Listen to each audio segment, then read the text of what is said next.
fact that, they can live in fresh water, salt water, brackish water, dirty water, clean water. They eat live bait, dead bait, flies, dead bait on the bottom, dead bait in mid-water. You can throw a dead bait at them, and as it sinks, they'll eat it, Yeah. Fly fishing, artificial fishing. They're just not good with cold water. They're, right, that cold water's their enemy, Yeah. Yep. For sure. I mean, so this is the Uri Hailing. Yep, Uri Hailing. So that's the painting that was on the cover of the that's IGFA World Record book. And if anyone's listening now, right, if we're rolling, right, then I want everyone to go, and if they're not already, become an IGFA member. Absolutely. And if they are an IGFA member, Nick, can you grab me that book over there? If they are an IGFA member, then everybody gets this year's World Record book, which is just hot off the presses. Fantastic. Of the cover that I made. So cool. Go out and become an IGFA member. Support them. It's more than just keeping records. They are a leader in conservation. So. They are. And I mean, you got a few of those, right? Records, yeah. I mean, I've got one. My big bull dolphin on fly still stands, but other than that, it's records are made to be broken. Right. So I'm good with it. Yeah. If I can inspire somebody to go out and beat my record, that's great. Yeah, for sure. Let them perform at the top of their game, and play the game. Because that's what it is. Yeah. Tie your knots, get your leader lengths, get your gear, get your hooks, sit there and fiend over it. And do all that. And that's actually what brought me to fly fishing was, the whole fact that, you had to measure everything, and you only got a 12-inch leader and a 15-inch tippet or you get whatever. Into the fly fishing too? Yep. Yeah? Yep. I mean, how could you, yeah. You had, I'm sure you had access to a good teacher like growing up, right? I can give you a little chronological thing here. When he was a little kid, he liked to fish. Right. And, when he was like 6, 7, 8, 9, fishing was kind of fun, and we'd go catch some snappers or a little snook or something. And then, one day I go, hey, you want to go fishing? He's like, no. And I'm like, panic. That's where I'm at with my son right now. And so then about, a couple of years go by, we'd go out in the boat and so forth. But when he was 12, he came to me and said, hey, Dad, can you show me how to fly fish?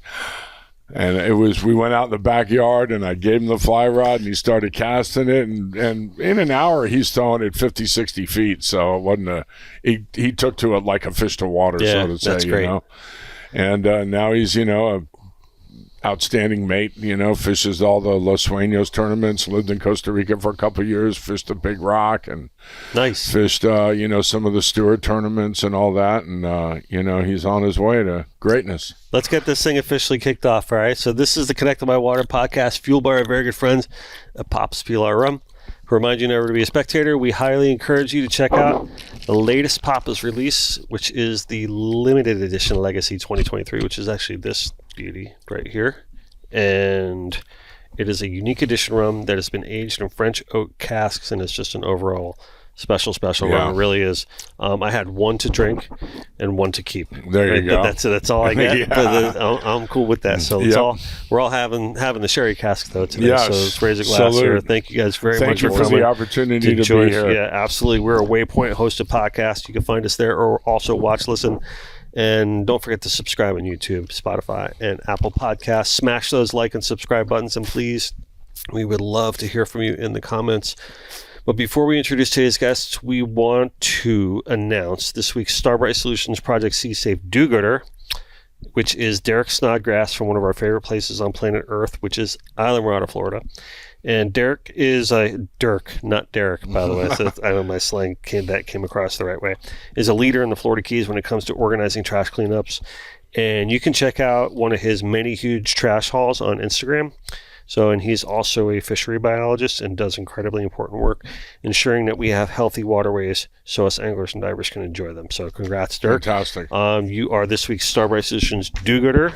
And remember, folks, if you want to nominate, recognize a do-gooder in your area, just message us on Instagram at Connected by Water, at Dennis Friel Art, or you can message Derek and Corey Redwine at CRedwine or at DRedwine Art, and your nominee could win a very special Starbright Solutions prize pack worth over $200. So, as always, we'd like to say thank you to our sponsors, Papa's Peel Aroma, Starbright, and Olakai for their great support of our show. So, today's guests, Marlin Wakeman and Rufus Wakeman. And if you're tuning in, it's probably not blowing any surprise that one of the reasons that people are tuning in today is because you recently were a victim of a shark attack, and you're here to kind of tell us all about that, and we're going to get to some deeper meanings behind all that today. And but first, I kind of want to give a little bit of an outline and to set this up a little bit, because Rufus, you're no stranger to the show. In fact, didn't expect to see you so soon because you were just in here with Pat talking about your Galapagos trip, but you're coming in here to support your son and that tough moment that you guys just went through. So I can't even imagine. So Rufus, I mean, everybody listens to this show. They know who you are. I mean, your legend precedes itself. So thank you very much for coming back in. My pleasure. Marlon, Rufus's son, and and what happened to you in Long Island, Bahamas, right? Yes, sir. It was just absolutely just. I got chills when I saw you post that up, like for the first time. I'm like, no way. So. I want to talk a little bit about, like, before we kind of get into the whole shark attack thing, right? Some of the stuff we were already talking about, like growing up, right?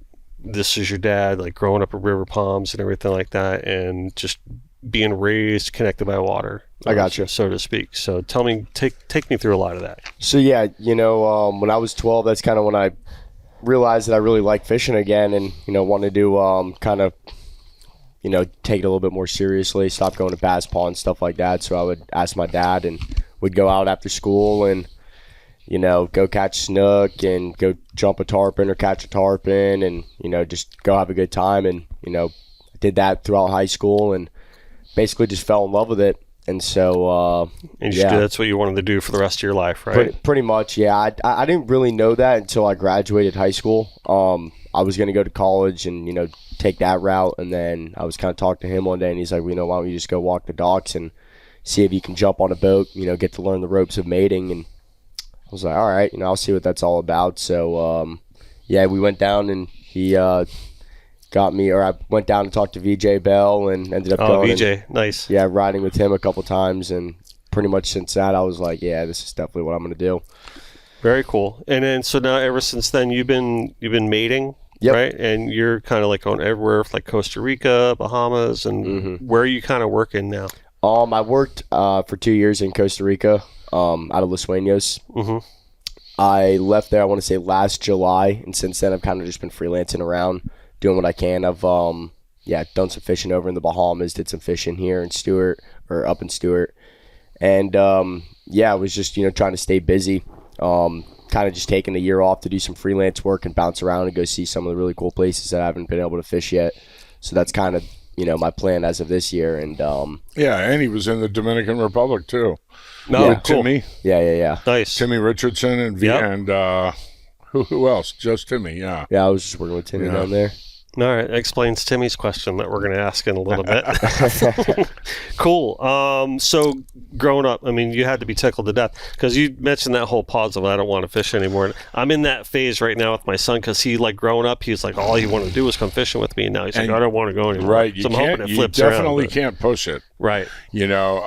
Most of the kids here in Florida, at least the groovy ones, are, going to eventually end up there. Mm-hmm. If you can just keep them off of that, right, and keep them interested in the outdoors and so forth, that helps.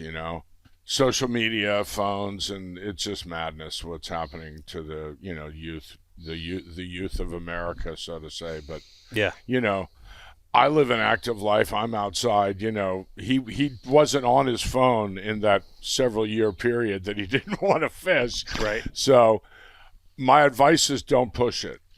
Just kind of let it organically happen, and come on, let's go. Every now and then, you could plant that little seed.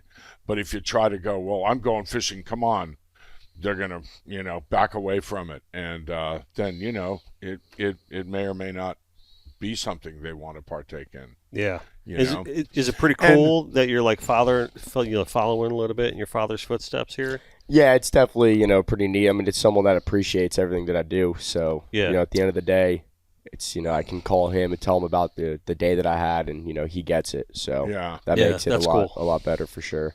Yeah, that's cool. I mean, Hey, I'll it's tell nice you, to- he's taken it to levels I didn't mate in boats. I was always an owner operator, got my captain's license in 1985 and would kind of do it all myself on my boat. right. But when you get to go with someone on a, 60-foot whatever, or a 64 whatever, or a 58 whatever, and you get to go see the world, and, it's just a great life, and there's not many adventures left on Earth, other than mountain climbing, jumping out of an airplane, or going east of land.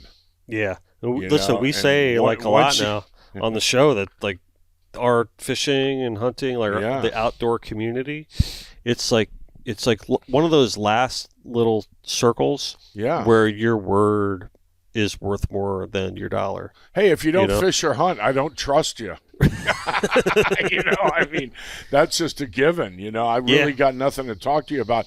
I could talk to anybody about anything at a cocktail party or a dinner party or whatever, but if you're not a fisherman or a hunter, it's going to be kind of hard for me to really communicate with you in a meaningful way. Right. You'll You know? tolerate it, but Yeah, yes, it won't be I mean, fulfilling. it'll be small talk. It'll be meaningless to a point.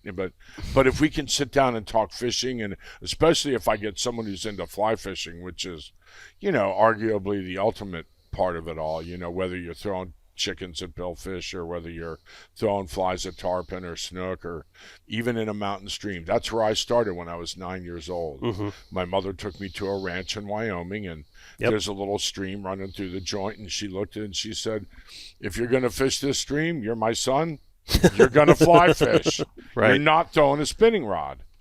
So, okay, we went down to Buffalo, New York, and she got me a Wright and McGill 5-weight, 6-weight, whatever it was, and a little Martin reel.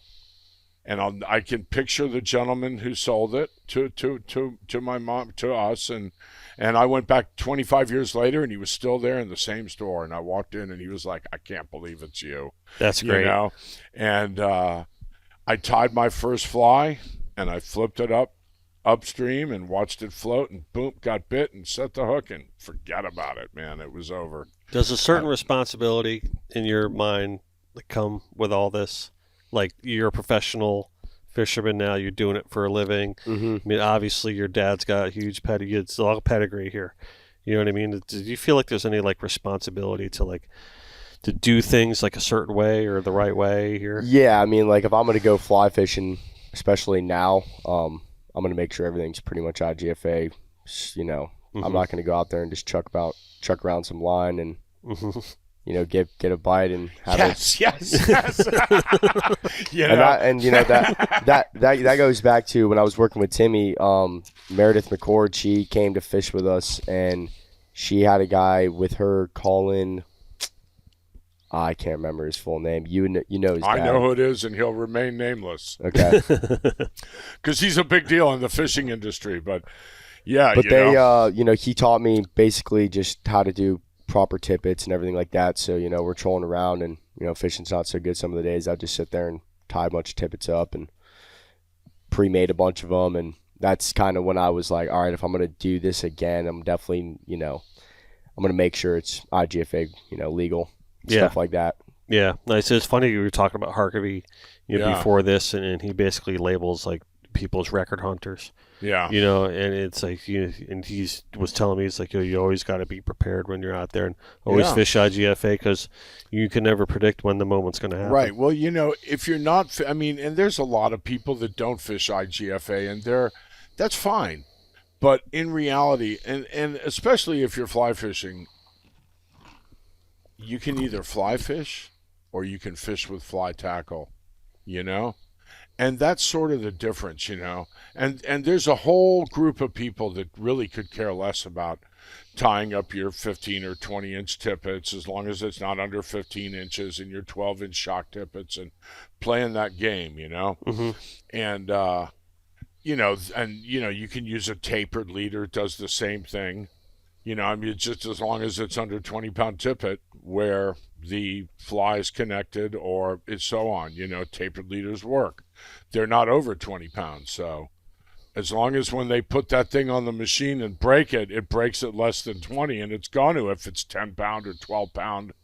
But, it tapers to, probably 25. Mm-hmm. And so you're still compliant, Right. And, or whether you take, 40 pound into a nail knot, into 30 pound, into 20 pound, or 50, 40, 30, 20, or whatever, you're still compliant as long as you have that weak link, that maximum 20 pound tippet. Right. And, that's kind of what makes it fun. Yeah. That's kind of what sets you apart from all the other Googans, if you will, who just go 50 pound to the fly. Now, that being said, when I was going to Brazil and fishing Brazil extensively, you're not going to catch a peacock bass on 20 pound tippet when you're chucking up into the forest. It's just not going to happen. So I just flew 2,500 miles and then another 300 miles up to a lodge. And, the first day I went there, I fished IGFA and I caught a 15 pound peacock on IGFA. And then I fished IGFA for the next few days and then ran out of gear and went to, just 40 pound to the fly.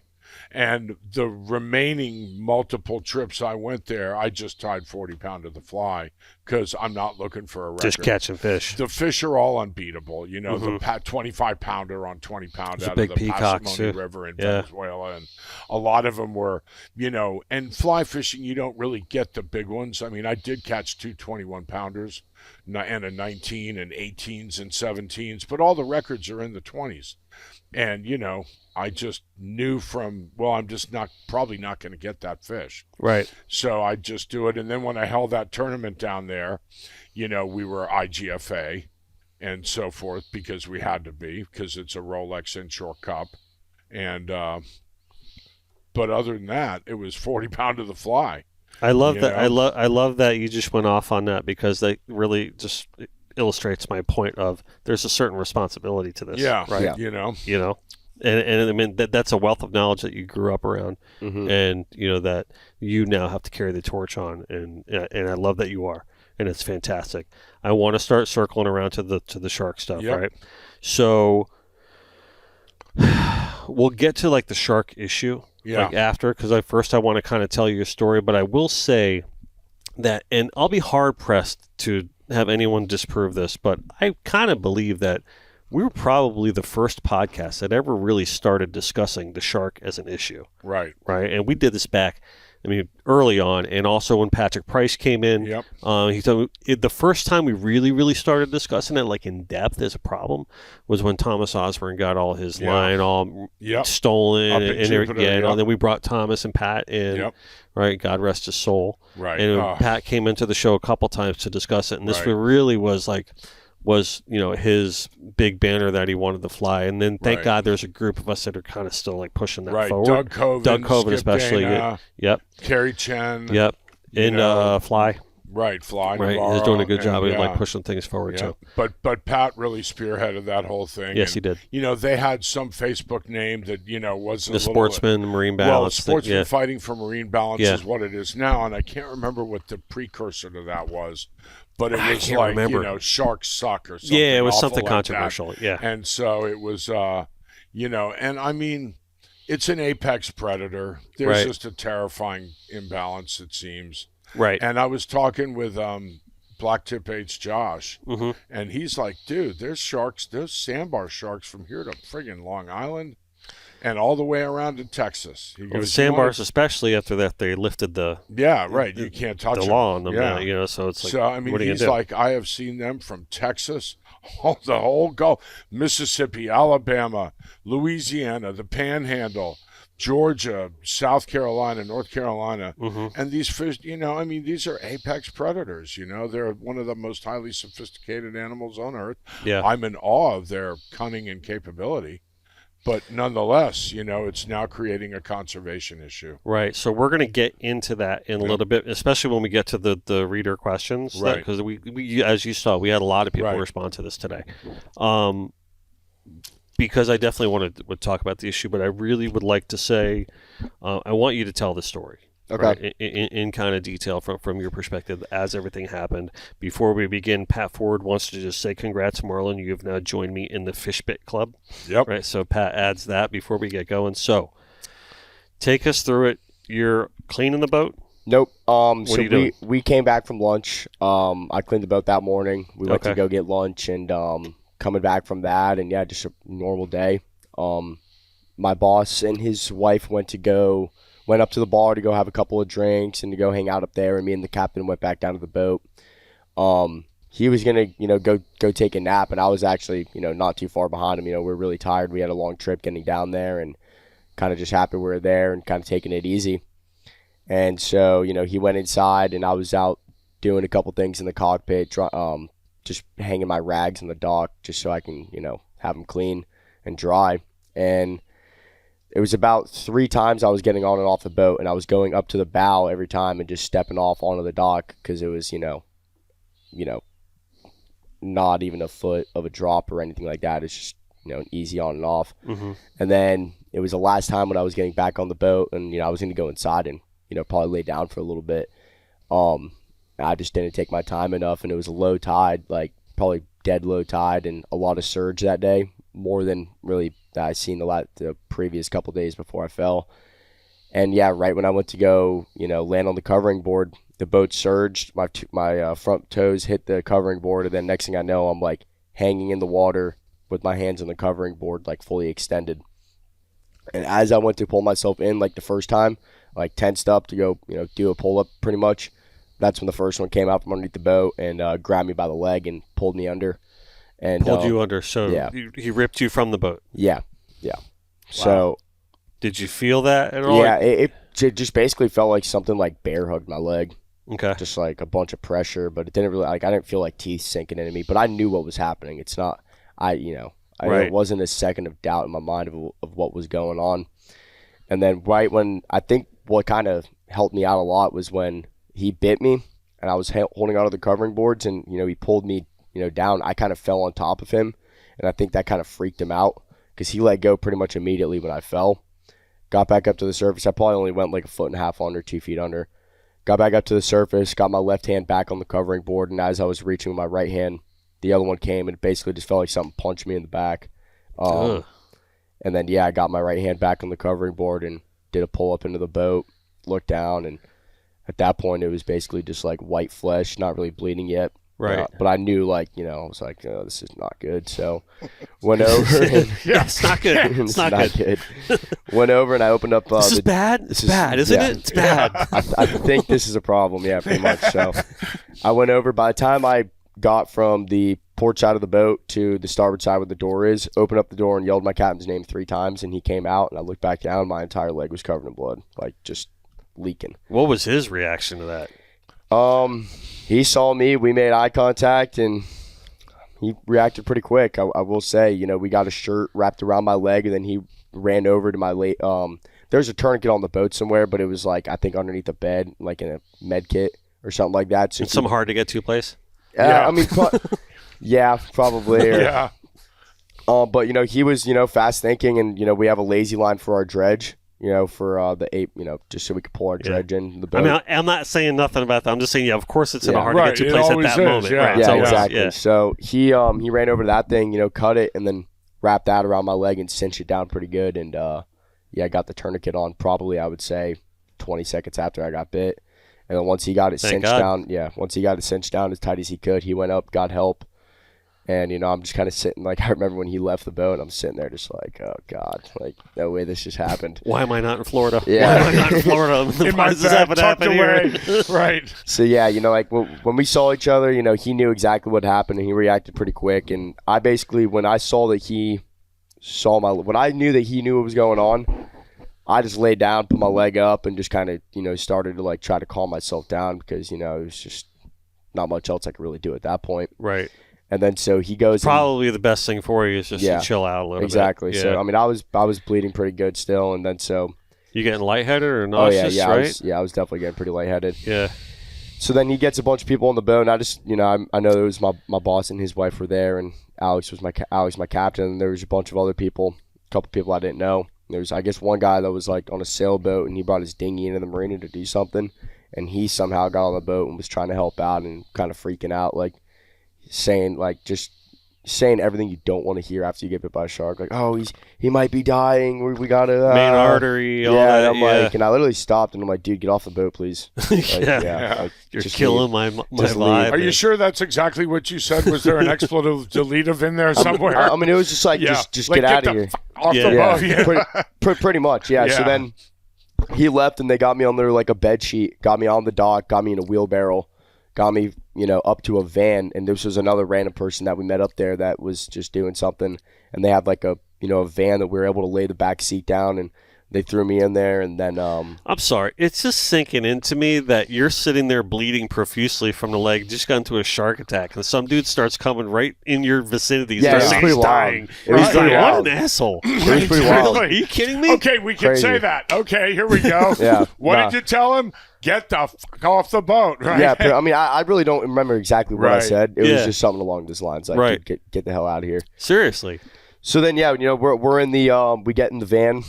They have the tourniquet around my leg.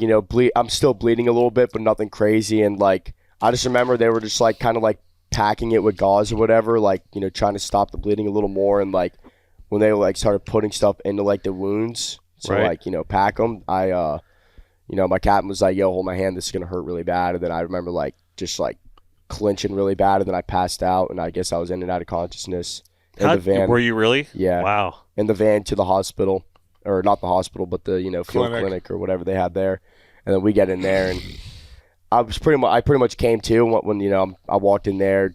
AC hit me. I'm like, all right, I'm intact of my surroundings here, and Right. they just basically gave me a shot of whatever, and I kind of just went numb. And then that's where all the pictures of me like Right. throwing up the shotgun, smiling. Hey, you got any more? Whatever. Yeah, exactly. Everyone's Could like, use dude. some now. I was like, dude, how you so? I'm like, I was so high when they took that picture. Right. But You know what? That explains everything now. Yeah. I'm like, Yeah. man, you look like you're doing Yeah. pretty good for a guy Hey, that's got a million yeah, stitches I in had his this leg. on my bingo card this morning. I was waiting for it. Yeah. I mean, That's awesome. yeah, everything before that picture was pretty chaotic. But Yeah. there's like another photo. I think some of the news press or whatever. I saw a couple of people posted it, but it's like I'm laying on the deck of the boat, and you can kind of just see like the amount of blood that's around me, and that it's halfway up the door on the white, nice auger paint with blood streaks coming down it. Yeah, like looks like Like a someone murder just scene, greased right? a tuna. Yeah, and the Yeah. thing just went ballistic in the boat. Oh, My God. Yeah. terrifying. How you doing, Dad? You still doing good reliving all this? So I got to ask you, though, because we're Yeah. sitting there, we're making jokes and we're laughing because obviously everything's fine Right. now, right? But like when you let go of the boat, like when that Yeah. happens, right? Come on. What Yeah, happens so- in your head? So Give that to it's, me, please. It's hard to like go back and like really think of like how I was feeling at the exact Yeah, like moment. can you remember? Or was like there's too much adrenaline in the moment, or what? I could definitely pick away like pieces. So I remember picture perfect like lunging for the boat, and then as soon as my toes like my toes just basically the boat surged away from the dock and my toes hit the covering board, and next thing I know like I like fell, smacked the covering board with like my elbow almost like trying to grab onto it, and then fell in the water, ended up like that. And as soon as I was dead hanging, I was like, How many seconds was passing here? one and a so they half. hit you immediately? Immediate. It was Frickin' Long Island, man. I swear to God, that place. by the time I hit the covering board, was straight arm hanging on the thing, and before I could even tense my body to get back from the boat, he got me by the leg and pulled me under. So I mean, like that's another thing, So like, luckily it was me. But anyways, like, Are you what freaking out? was Or, I? or you just like, you I was- could like go into like zone mode here? I was pretty calm, Yeah. So I remember I hit the head when my head went under and everything went quiet. That was like another part that I can remember just being like, shit, because it was right, just because like now once you're in the water, Yeah. you're in their territory. Yeah. Like you're, And, you're on I'm- their ground. I'm yelling like not screaming, but just like probably making a good Yeah. amount of noise. You doing any nose punches or what's going on? When the one came up and hit me in the back here, I was just started flailing my arm, and I don't know if I like really, I don't know where I hit him, but I definitely made contact with the thing. Yeah, but, because they say what hit the ampullae Yeah. or like The put ampullae, it's not stick like your I- thumb in. You I can't really def- think no. like that though, No, right? I was just Too zoned into fast? the boat. I was just looking because it's not like I was surfing, and it was like, oh, I have to fend off the shark. The main thing in my head was I got to get the fuck out of the water. Excuse my Yeah. language. Right. But so like, when my head went under, it was basically just like an oh shit moment. Like it became really real really quick. Because, second before that, I was, everything was great, having a great time. Just went boat fishing the day before, had a great day doing that, was stoked on the day that we were having, went to an awesome little restaurant on the south end of the island. It was just like overly stoked with the whole trip and how it was all going. And waiting for my buddies to get in from diving, and, I was just, just doing a couple things in the dock. And next thing I know, I'm in the water with who knows how many sharks are even in that marina. So then, yeah, it was definitely just like a big oh shit moment, but like, there wasn't enough time to really freak out, if that makes sense. Like yeah, you got to go fight or flight, right? Yeah, I would imagine. It was just basically like, oh, if I don't get out, probably not gonna live. So probably not gonna get out. Yeah, wow. gotta try to do that. And that second ASAP. one hit you, you're probably like, all right, extra mode, right? Yeah. Yeah. It was just so when that one hit me, it was just like, I mean, I literally remember like pulling, and I've diving, my whole life. Like I've pulled myself over a lot of covering boards and with fins, and that's another thing. It was on a 61 Garlington, so very low gunnels for a 61 foot or a 60 foot sport fishing boat. Like right. A 64 Viking is much higher gunnels. I would say at least like 8 inches higher, maybe a foot. I don't know the exact. Right. But you got flip flops on or shoes? I had shoes, but they weren't on at the time. Like I remember I came back down, took them off when I was doing stuff around the boat. So I was barefoot. Yeah. I was barefoot, and then basically just did a pull up in the boat and got on the boat, and yeah, that's when it was just like, well, that was as real as it gets. Right. And yeah, I got to get help now. And it was just crazy, like looking down, it's just like, you're in so much shock, and you're not even bleeding yet. And I look down, I just see like my leg just shredded, and I'm just like, oh, dude, no. Thank God you weren't like even like a couple more feet towards the bow. I mean, that might have been too high. Exactly. What I mean? That's another thing too. It's like, I'm up there chamoising the boat at the end of the day, and I'm just like, who really gives a shit about the water spot? I don't want to fall in the water. You're like, screw the water spot. Like, I'll wax the thing when we get back. Yep. But I mean, like, we had a dinghy too. But like, so we were working a lot on the bow, doing a lot of stuff on the bow, just like, like anybody really does. Working on a sport fishing boat. But that thought went through my head multiple times. Like, dude, if I fell off the bow, it would have been, I would have been screwed. Lights out. There'd have been no getting out. I mean, I would have maybe been able to get to the dock, but like, probably yeah, not. but you know what? That's circumstantial. I mean, listen, we talk about sharks on the show all the time, right? And we talk about the problem that is up in Jupiter and like all over through here. We always say that the big Bahamas issue and with the yellow finning and everything like that, right? But I mean, it's hard pressed to find another place that's more so concentrated than Long Island.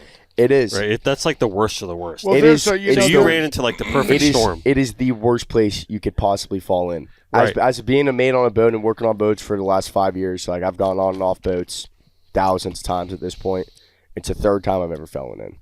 One time at Allied, one time in the Bahamas at another marina that wasn't too bad though, but I was chamoising the side of the boat. I think that time I had a couple drinks in me though, so it's probably more related to that. But this was the second time falling in, going from boat to dock or dock to boat ever in my life, and it was in the worst possible spot to do that in. So it just goes. You got to be careful around those parts because it's number one, you're really far from help. Number two, it's no you're gonna get bit quick. It's not gonna be long. It's it took us a second, maybe a second and a half. And another crazy thing was the first day when we pulled in there, I was cleaning out my bait box, throwing all a couple of day-old ballyhoos in the water, and one of the things tried to eat our damn shore power cable. It was like, it wasn't even really in the water, it was like just above the water, and the thing like bit it, but didn't like bite down on it. Yeah, it was pretty crazy. Didn't go all the way through the rubber, but it had like a nick in it. And they're I'm just like, feeding machines. I'm like, dude, this is insane. Well, they're conditioned to the splash. Right. Yeah. It doesn't matter what it is. They don't discriminate. Right. Ballyhoo, tuna, carcass, human. Leg. Yeah. But that being said, back to my earlier statement, a shark is an extremely sophisticated animal that has a brain as big as a walnut or whatever. But the amount of information, it's kind of like sniffing when a dog sniffs another dog's ass. The amount of data that they're getting that we have no clue as to what it really is. That's what happens in, like a shark's mind. There's I'm used to eating a snapper carcass. That's going on one of my minute reels right there. you know, I mean, the natural world is something that we're not really privy to. You know, our pineal gland doesn't work anymore. We can't smell the bear. You know? Yeah.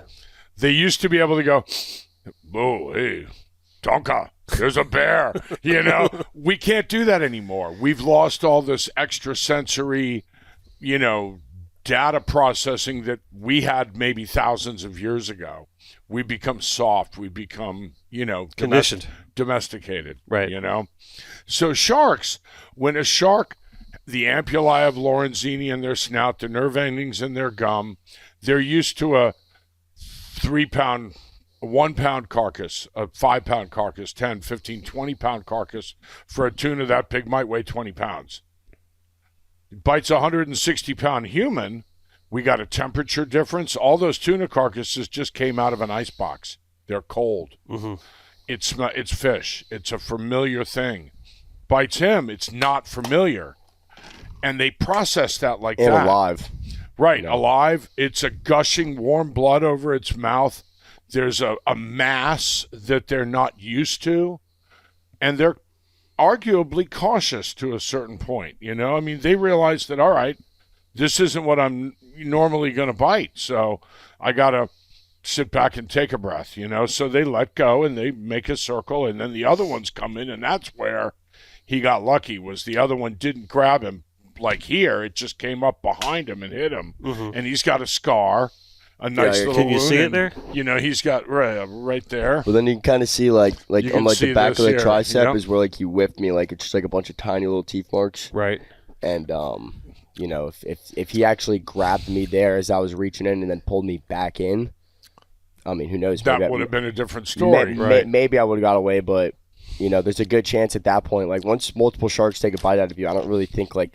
There's not much thinking that goes on there anymore. It's just frenzy mode. Right. They're competing over each I think other. they're sensing each Right. other attacking, Exactly. and they're thinking, I need That to get in on vibe this. is now in the water. Right. You know, kind of like when you spear a mutton snapper or pull a fish up off the bottom. That vibe. Right. Yeah, and anybody You that's know? dove before and have like have or done a good amount of fishing and have seen sharks really, eat the shit out of something, like multiple ones, they know it's a scary sight. Like I remember we were diving at the sand pile when I was younger. We used to do the cobia diving, shoot them off the sharks, and I remember one of my buddies shot one, and it looked like when you go to like some restaurants or whatever, and they got like you throw bread to the catfish and shit. Yeah. It literally looked like that, but they were all 300-400 pound bull sharks. How deep were your cuts? Like just to the muscle tissue. So like I would say the worst one probably like what 3/4 of an inch. Yeah. Wow. So you're in a Bahamian hospital? Yeah. Yeah. So that take me through that experience. Okay. Yeah. So when we get there, that's kind of. So I was in and out of consciousness in the van on the way there. I do kind of remember like the first time I was like passed out, and then I remember like waking up and my captain's like, "Oh, there he is," and I'm like, yeah. And that's one thing, like I really got to give a lot of credit to my captain. He was very calm in all of it, and like, he was probably scared shitless. Yeah. Oh, 100%. I mean, everybody was. Yeah. But for him to have kept his everyone cool, around you was probably more scared than you were. Probably. Right. But he kept his cool. He did a great job, and it was as soon as I started smiling, everyone was smiling, and but Yeah. like in the heat of the moment, he did as good as a job as anybody could have done. So then we get in there, and I'm looking around, and it's like like I said, I'm kind of like nauseous, lost a lot of blood, and walk in there and it's cold as shit. I'm like, oh god, just like that hospital kind of like, clinic kind of cold thing. Right. And I'm looking and you're around, low on blood. Yeah, I'm low on blood and I'm pale looking around. There's just rust everywhere in this place. I get in there and I'm like, dude, this is crazy. It's the last thing you want to see. Yeah, so I get up on the table and they're like, when was your last tetanus shot? I'm like, I don't know. Just go ahead and give me one. Yeah. They give me one in the arm and I'm like looking around. I'm Yeah. like, yeah, I could definitely see like that's the first thing they do when you Wow. walk in this place. But it the best way I can describe it is like a prison infirmary kind of thing. Really? It's like but the guy that's stitching me up, he did a great job. Dr. Lightborn. Yeah. was So his name. they started, they gave me something for the pain, started numbing me up. It was every like inch they had to inject me with Right. that numbing stuff or whatever. Novocaine. Couple Goombay smashes. Yeah. So now I'm sitting there, I'm like, all right, well, get pictures because it's only gonna happen once, hopefully. Right. And so yeah, that's when I was in a little better spirits, throwing up, the shaka and smiling and just trying to be positive about it. And then when he called my boss's wife, or she texted him saying, "Yeah, your son was bit by a shark." Blah blah blah. So then I guess he went fishing, didn't bring his phone, so he gets back from fishing all day, sees his phone, it's like his phone's blown up, so he calls her, she hands me the phone, and he's like, "What's up?" And he's like, "Are you okay?" And I'm like, "Yeah, I'm all right. I'm gonna be okay." But he's like, "Is this real?" And I'm like, "Oh yeah, about as real as it gets." Wow. So all right, so we got a ton of questions, but I chunked this on purpose in the beginning because I had a feeling that this was going to be the first topic going into the questions, because there's like a bunch of people were asking, "Rufus, what the hell as a dad?" You know what I mean? So I got at Real Bum says, "As a father, what goes through your mind as you witness or experience this happening to your son?" Asking as a father myself who spends a lot of time on the water with his child. Bouncer even added, "Rufus, how are you handling this traumatic attack on your son?" Eric Leach goes on and says, "Rufus, how do you not have a heart attack and pass out hearing this news? Can't imagine as a father getting that call. The amount of time I have spent in Long Island and that marina, I know how bad the sharks are, and we always talked about how we hoped that would never happen to anyone." I mean, Rufus, let it go. Like, tell me, like, what are you going through with this? Get home from fishing, my phone's sitting on the kitchen counter, and I go over and I get it, and I start scrolling through messages, and, there's an unfamiliar, there's no name, and I open it, and this is Lynn, on the bucket list. This is the owner's wife. Marlin fell in the water and got bit by a shark. And so right there, everything kind of stops. Right. Marlin fell in the water and got bit by a shark. Marlin fell in the water and got bit by a shark. We're at the clinic. We got the bleeding sort of stopped, and I'll keep you posted. Marlin fell in the water, got bit by a shark. And I can honestly say, time stands still. Shit out here kind of gets blurry. Mm-hmm. And it was weird. It's kind of like in a movie, where, they focus on the person's face and everything gets weird, like some horrible thing's about to happen to them or some realization. And it's the same kind of feeling. I've had that feeling one other time. I'm not going to go into it. I've had it once. It concerned his oldest sister. I've had it once when my son was born 2 months early. Yeah, right. It's a strange. Yeah, strange. Really strange weird. Time. Like time slows down, stuff starts getting slow, blurry a little bit, and your brain's trying to process all this, horrible information.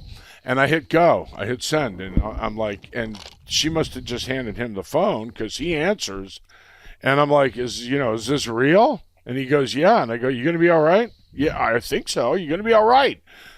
I think so. I feel good. I'm in the clinic, and I'm like, you got to send me pictures. So at that point, I call my wife. And she goes, you got to call your doctor buddy, and I'm thinking, it was one friend who's a general surgeon, and I mentioned his name, and she goes, no, your neurosurgeon friend, who's Dr. John Robinson, whom I grew up with in Palm Beach. He's a prominent neurosurgeon. He worked at St. Mary's, and, he did spinal and brain and cranial stuff. And so I called John. Luckily he answers.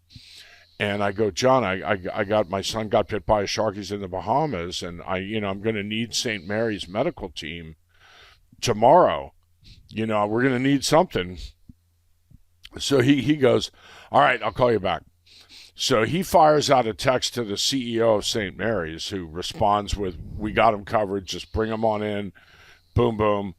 And then Dr. Barago, who is a shark bite specialist, who's actually done research into the bacteria in each different shark's mouth. They go catch him. Pretty wild. And he takes hold on a second. We need to go through that a little bit. Okay, that's interesting as hell. Right? This gentleman came from Cuba. There's different bacteria in different types of sharks. Bacteria in different sharks' mouths. And he's done, tigers and hammerheads and bulls and reef sharks and black tips and spinners and all this sort of stuff. And they came up with the concept that the closer to shore, the worse their mouth. And the ones that live in the harbors, very bad because they're constantly eating. Yeah. You know, sharks in the wild, pelagic sharks, oceanic whitetips, and, you know, bull sharks may not eat every day. These sharks eat every day.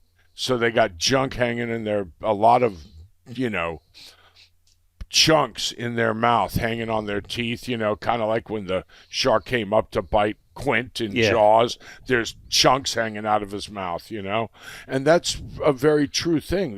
They also live in a harbor where everyone's flushing their toilets, right? You know, so you've got a we all know how, especially down here, whole parameter of bacteria Fort Lauderdale alone that might not be offshore, right? So he has, you know, they've actually taken the bacterial samples and grown them in a petri dish in the lab in St. Mary's, and then come up with the proper protocol for antibiotics for those fish. So this guy's going to go administer all this. He did it all. So what kind of shark? Caribbean reef shark. Caribbean reef. Of which he knew what the protocol. And broad spectrum antibiotics to doxycycline. Doxycycline. Are they going to you, or are they life flighting you back, or what's going on? Well, lose your mate. The fishing's over. No, they were going to leave in like a day or two anyway. Right. The trip was done. The trip was done. We're leaving tomorrow. We have to leave tomorrow, so they called the plane, and the plane came and got them. Okay. You know, now, that evening I was talking to one doctor who wanted to send a helicopter, but once he found out it was Long Island, he said, we can't do that. They can go to Walker's, Grand, West End, maybe Freeport, maybe Green Turtle. You know, these helicopters only have about a 300 and something mile range. It's 430 miles from West Palm Airport to Clarence Town. Right. You know, so that's 860 miles round trip. There's no helicopter that can do that. They just can't go that far. But there are a couple of Coast Guard helicopters that can go about 3 hours, hover for 45 minutes, and then come home. Those are for deadliest catch. Okay. Those guys up in Alaska, they've got those big copters that go and they drop the basket down onto the deck, or those kind of helicopters, which is a much bigger. They don't have that here in West Palm or Fort Pierce. You know, they may have one in Miami, but I'm not sure. So you took a plane.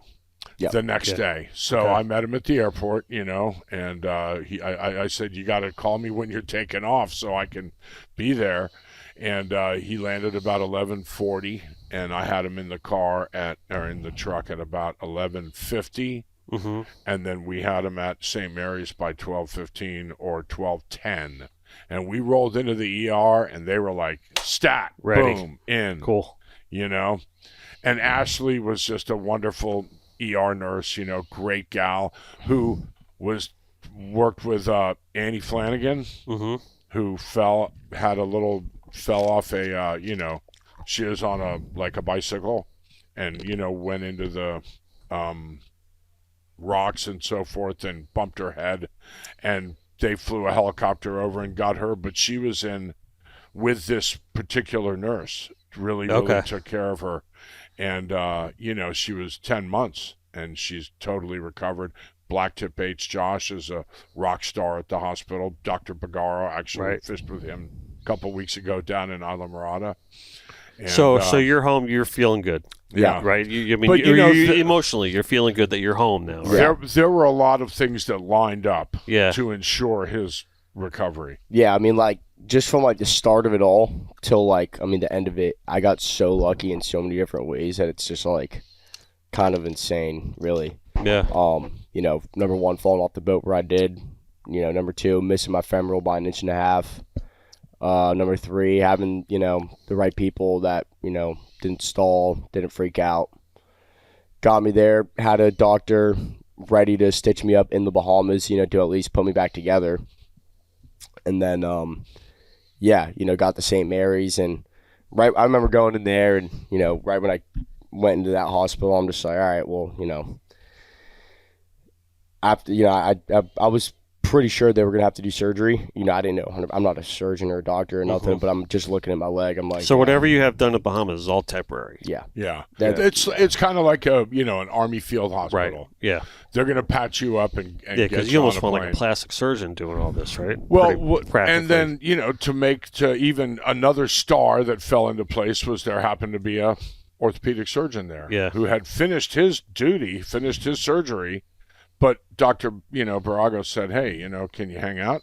Yeah, he's like he came over to me when out? I was like laying in the bed before surgery, and he's like, hey, like, and they're all coming over to me and they're like explaining what they're all gonna do and like all this stuff like into like detail, and I'm just like, at this point, now I'm high off of whatever else they gave me that time, and I'm just like, just keeping you drugged up. I'm just like, sounds good, man. Yeah. So he's like, yeah, I want to go in there, make sure you didn't, tear.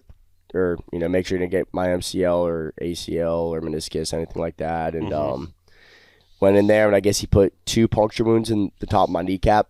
So kneecap's like a lot of cartilage and stuff. So when he bit down, 2 little holes he put in there. So that's where most of my recovery time is coming from, because I couldn't bend my knee for like 10 days after the surgery. So the knee going to be the toughest part, you think, that you have to deal with? Yeah, definitely. And bacteria loves cartilage, right? Yeah. So if let's say, really? yeah. So let's say, all right. So like the exact story of how Dr. Borrego found out about like, all right, we need to start seeing what kind of sharks have what bacteria. There was like a kid that got bit, brought him in there. They had surgery, gave him a whole panel of antibiotics. They didn't really know exactly which ones to give him. And he kept getting infections, so they kept having to reopen the kid. And he's, I think he was 12 years old. Mm-hmm. Or no, he was in 2012, but he was a young kid, maybe 8 years old, something like that. Wow. It was a black tip. That's what Dr. Borrego was telling me. And so the dad goes, he's like, well, why don't we know which antibiotics to give him? And, Dr. Borrego's like, I've done a lot of research. No one's really done this yet. So he did, he took it in his own power to go out, catch whoever knows how many sharks, and then, like he said, get the bacteria, grow it in a petri dish, find out which antibiotics they need to fight. We need to get this dude on the podcast. Oh, he's awesome. He's a cool dude, man. He's really he's great. A really cool He's dude. great. But so once he was like explaining all this to me, and he's like, and, he asked me what kind of sharks. I'm like, Caribbean reef sharks, and he's like, all right, this and this. And kind of once I just started seeing how everything was moving there, I'm like, all right, I'm in pretty good hands. And then, like I was saying, they were telling me before my surgery, like the orthopedic surgeon comes around, and he's like, hey man, like, I'm around, I'm going to stay a little longer, make sure, your knee's all good. I'm like, dude, I appreciate it like a lot. So it was just like lucky. Like there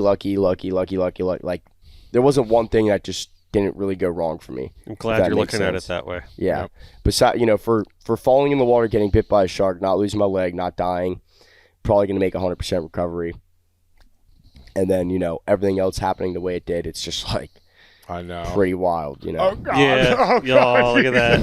I'm telling you right Stars now, were man. aligned, though, for Oh, sure. my I mean, God. right down to like Rufus, right down to the fact of who you are. How old are you? 24. 24. I was telling people 25. I thought you're 25. Yep. 24 years old, right? If that's me or your dad, we're goners. Yeah. Oh, we're done. You know what I mean? Like, we're past our prime. It's over. You're like in your prime. I'm like this. Yeah. Hey, there goes my right leg. There goes my left leg. I mean, yeah. It's not that, dude. And like, oh, there goes so my. he just brought up another point there. So you remember when I was saying like when I let go or when he pulled me in, I can't remember in that exact moment. I remember hanging on. I remember getting bit, and the next thing I know, my head's underwater. So I can't remember exactly like if I had a really good grip on, and then when he grabbed me and I fell in, or like if I fought it, fell in. Luckily, I didn't fight it, though, because he would have probably just sat there, started head shaking, and me holding on to the covering board, right, not going in. Yeah, that's right. Going in probably was your best bet. Yeah, me falling on top of him, freaking him out, that probably threw off the other sharks that were coming right behind him. Yeah. And he probably, because I remember, like, I just kind of remember seeing them, like, around me. Like, when I popped my head up, like, there was other fins in front of me and stuff. And then More than two. Yeah, definitely. And I'm just flailing.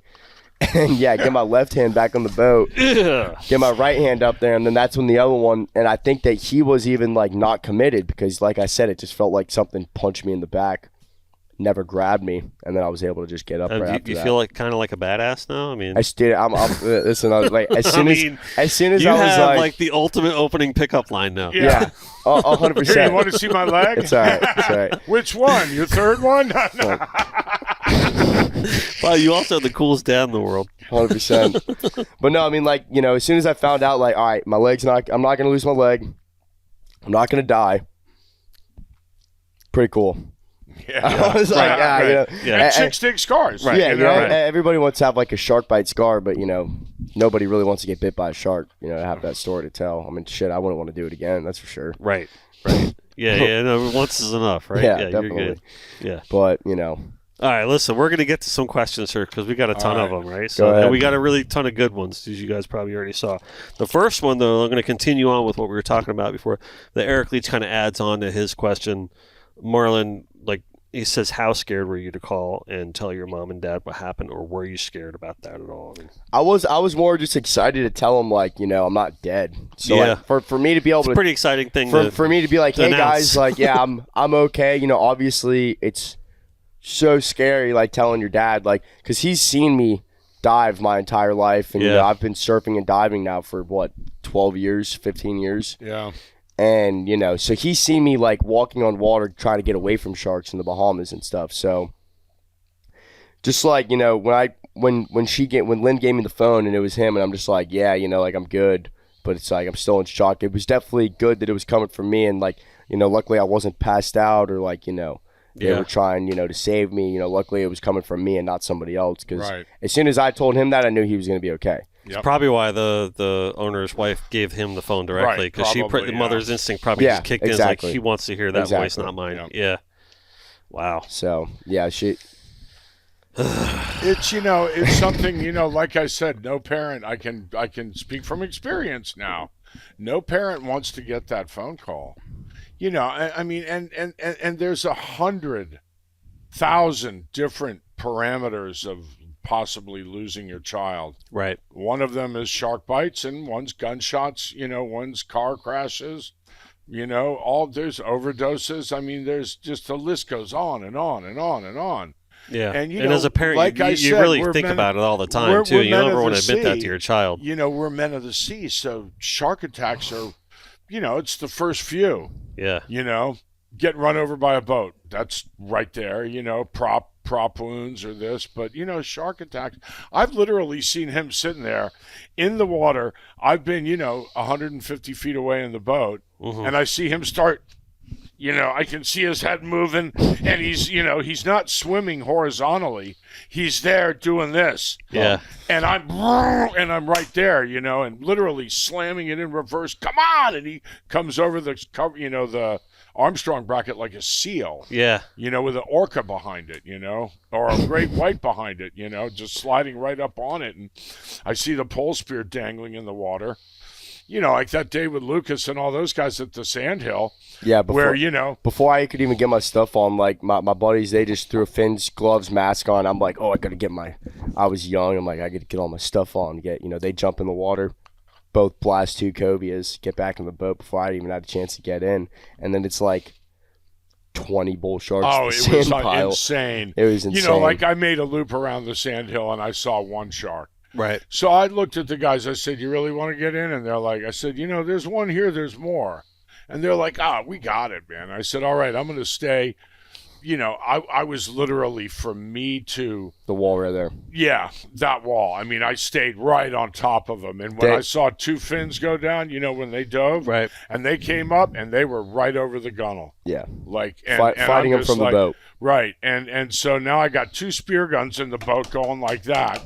I grab one and pull up one cobia, grab the other, pull up the other cobia, and, you know, like that come, you know, a dozen sharks. There was no more jumping back in after that. No. Somewhere along the lines, though, you did something right. Right. Because whatever you did under the water with your instincts kicked in, and you were able to save yourself. Yeah. I mean, that's a commendable effort. Yeah, it is. You actually need to be applauded for that. Because, no, I'm not kidding. It's true. That's like, you his probably cool. don't understand the gravity of it just yet. Right? Because if you weren't raised the way you were raised, you weren't given the foundation that your dad had given you, you might not have survived that. Yeah.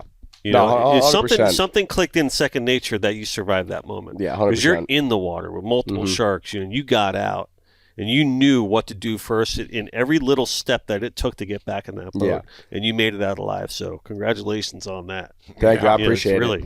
And it's funny too, like I want to say 2 days before, I don't want to say like I talked to you, like I manifested it to happen, but like me and my buddy were sitting there looking at it like, damn, dude, what would happen if you did fall in? I would think about it in my head, like, all right, like if I fell in right there, that would be the first place I'd grab onto and try to get out, like right there. I was walking through scenarios in my head because like, there's a very good chance with, what we're doing with work and, it just takes a second of just not being careful, And so life is a game of seconds. That's another thing, I've definitely, I'm going to take a couple more seconds to, analyze what's going on before I just jump into something like that again. Or like, I know I'm in a shark infested water. The first couple times before that, I was getting off on the bow of the boat because it wasn't as big as a drop. It wasn't even a drop. I was just stepping on and off. And then, third go around, I'll be all right. Not all right. Right. Yeah. But, just definitely a little bit of a wake-up call for sure. Yeah, accidents happen though, man. Yep. Listen, you got to accept that accidents happen. Yeah. Every time I hit my thumb with a hammer or just you get a hook in the finger or something like that, you always rewind the film and say, I'm such a dipshit. What was I thinking? That was totally avoidable.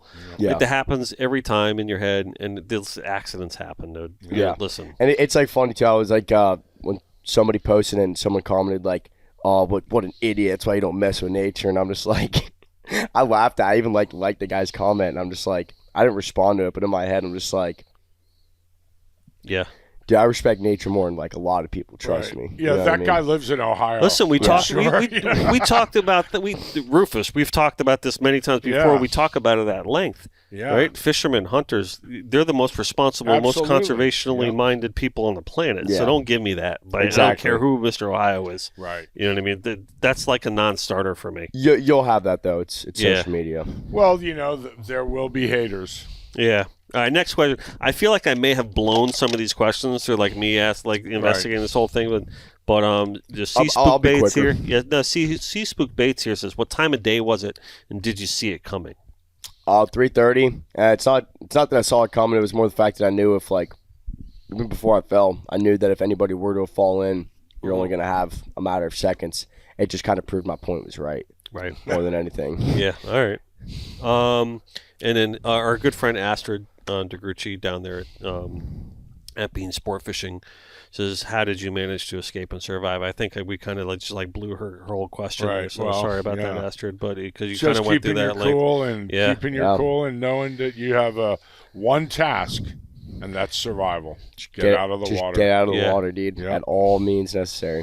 Yeah, and I think these questions more speak to the gravity of when I posted this up. How many people actually were just concerned and curious, about this? Because Skip Dana asks, what type of shark was it? We would Caribbean Reef, and could you tell how many there were, or could you actually tell how many there were, roughly? I would say there was probably when I was getting bit the first time, that was the first shark that got to me. By the time I got hit the second time, there was probably 5 around me. There could have been even 10, but they could have been freaked out from me falling in. Yeah. Because I've seen them, I've seen somebody throw something in at the fillet table, and these things, it's like some piranhas. Yeah, it's literally the craziest shit you'll see. These things are just underneath the boat, and it's Bahama gin clear water, and it's just 30 sharks just going right to the fillet how table. deep's the water right there? Where I fell in, probably dead low tide, it was probably around 8 feet, 9 feet. So I mean, just below 10. his friend Jeremy has a photograph of standing on the bridge looking off the transom, and there are 13 sharks that you can see in frame, just in frame. in the frame. And another guy posted a video, and it was at night, and there are 7 or 8 or 9 sharks just swimming through the lights. I got one. I went there. It was the first job that I ever really had as a sport fishing mate by myself, and I was working on this Jim Smith boat, and we get over there, and my captain at the time, he's spent a lot of time over there in Long Island. He's very adamant about not, be very careful. Yeah. And I remember, he's like, here, take this, because you can't fish there. So I start shoving the surehold, brush in the thing, and the things are coming up trying to eat the brush, and I'm like, they're trying to eat a bleach-filled, brush head or something like that, and it's like, dude, you just kind of realize. Well, it's definitely not an endangered species. That's No. for sure. No, and there's there's a no kill policy in the Bahamas. You know, Right. you're not allowed to really kill anything, and there's these aren't puppy dogs. These are sharks. This is Right. the apex. Well, let's see. You got a killer whale. Arguably a sperm whale, then a killer whale, then a shark. Yeah. So these are the third in line apex predator. You can't feed these things. You can't, there's got to be in some, I think Cat Island, you got to bucket your junk and get it out of there. Oh, really? I think so. Okay. I'm not sure. Somebody said that. And I mean, I could be wrong, but I saw a video in Old Bahama Bay, which is, like a milky, chalky water. Right. It ain't clear. No. And someone chucked something in there, and there's 2 or 3 big bull sharks. Just banging it. I mean, that's another thing. wow. If it was Yeah. if I got bit by a bull shark, or if it wasn't, it was probably a 7-8 Yeah. foot reef shark. Bulls are a completely different Different level. animal. Yeah. My leg would have been over pretty quick. That's a different situation. Yeah. Bull shark altogether. Yeah.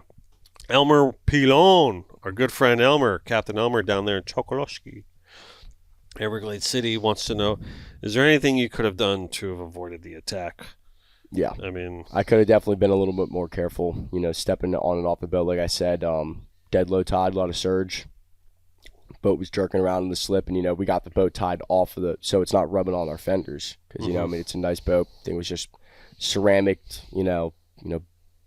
Probably I don't even know how a lot of work was done to this boat right before we went there. So, I have it tied off of the fenders a little bit just so we're not rubbing all of it off and. So yeah, just I could have been a little bit more careful. Could have took another 30 seconds out of my time. Went up to the bow, did it like that. Me being a little cocky, and obviously I've done it a bunch, so I was I'll be all right. And yeah, just that one little decision. You know what I mean? So hey, listen, you live to tell the tale. You live and you learn, right? Yep, So, that's it. We got a question here from Drew Kettlehut, and we're going to start getting into this stuff with this question. He says, what should be done about the shark problem? Well, I mean, we've tried to do things, right? But it's... don't feed them. Yeah. Yeah. Okay, so now it's a little bit inconvenient. You got to fillet your tunas and mahi or wahoo or whatever out there and discard the carcasses offshore or prior to entering the marina. Or you do it and you put them in a bucket or 2 or 3 or 4 buckets, and then you carry it up on the dock, or you leave it there, or put it in your dinghy, and then take it out and dump it. But it's I just think that they should have fillet tables and stuff like that away from the general docking. Like if people are going to be getting on and off boats around this area, why do you put the fillet table in literally the middle of it? Yeah. You know what I mean? Like, right. Costa Rica. You can't even think about filleting a fish in Los Sueños. There's also a lot of money in that marina, and I don't blame them. They don't want fish carcasses around there. There's also not a lot of sharks there to, take them away. But there are crocodiles. There are crocs. There are crocodiles. But why would you want to attract a bunch of apex predators into a place where you have a bunch of people like that? And a lot of people going down. Like, luckily, it was me and not a kid or an elderly person, or just someone that was out of shape in general. You know what I mean? So, me being young enough to be able to get out of the water is just Are they telling your story over there right now as like an example of, hey, be careful? I would hope so. Right. I would hope so. Hopefully, it doesn't all go to waste. Yeah. Some good can come out of it. They can implement a policy change if they want to, but it's the Bahamas, so. Right. in that marina too, like they don't allow any fishing in Flying Fish Marina. Like if you get caught with a line in the water off your boat or off that dock, you're gonna get kicked out of that marina. Like they don't play around there, and I respect that 100%. Every marina has their rules, but if you're gonna do a rule like that, and you have a a shark problem like that's obvious, and whoever's been to Flying Fish knows it. I'm sure there's gonna be people like, well, maybe you should have took a little bit more time and not fell in. Yeah, that being said, but could you have pulled yourself out of the water? Maybe you shouldn't have fallen in. Yeah. Come on. I mean, because you're always going to have that side of like everyone's saying that, but it's just you got to look at the situation. Like is this? It's not natural for one at all. That's not natural behavior from sharks whatsoever. Right. So why are we causing this problem and then not letting anybody do anything about it. So, in my opinion, if you're going to fix that problem like that, you're going to have to kill a couple sharks and then, stop doing what you've been doing. So those sharks that are in there are obviously trained. So you can maybe stop feeding them. Yeah, they're all conditioned. Yeah, they're all conditioned. You can maybe stop feeding them. Everybody at, nighttime is going to get a little drunk here and there and start, messing with the sharks. I do it. Everyone does it. It's fun. But it's just, they got to kill a couple in there, figure something out just so they're not as dialed into, like, I don't know, a splash, or it's just, because that thing had to have been underneath the boat when I fell in. For it to have grabbed me that quick, right. It was just... Well, they say that when you wake up in the morning and start walking around in the boats, I'll get off the boat, go throw something away, and there's 5 that are following me.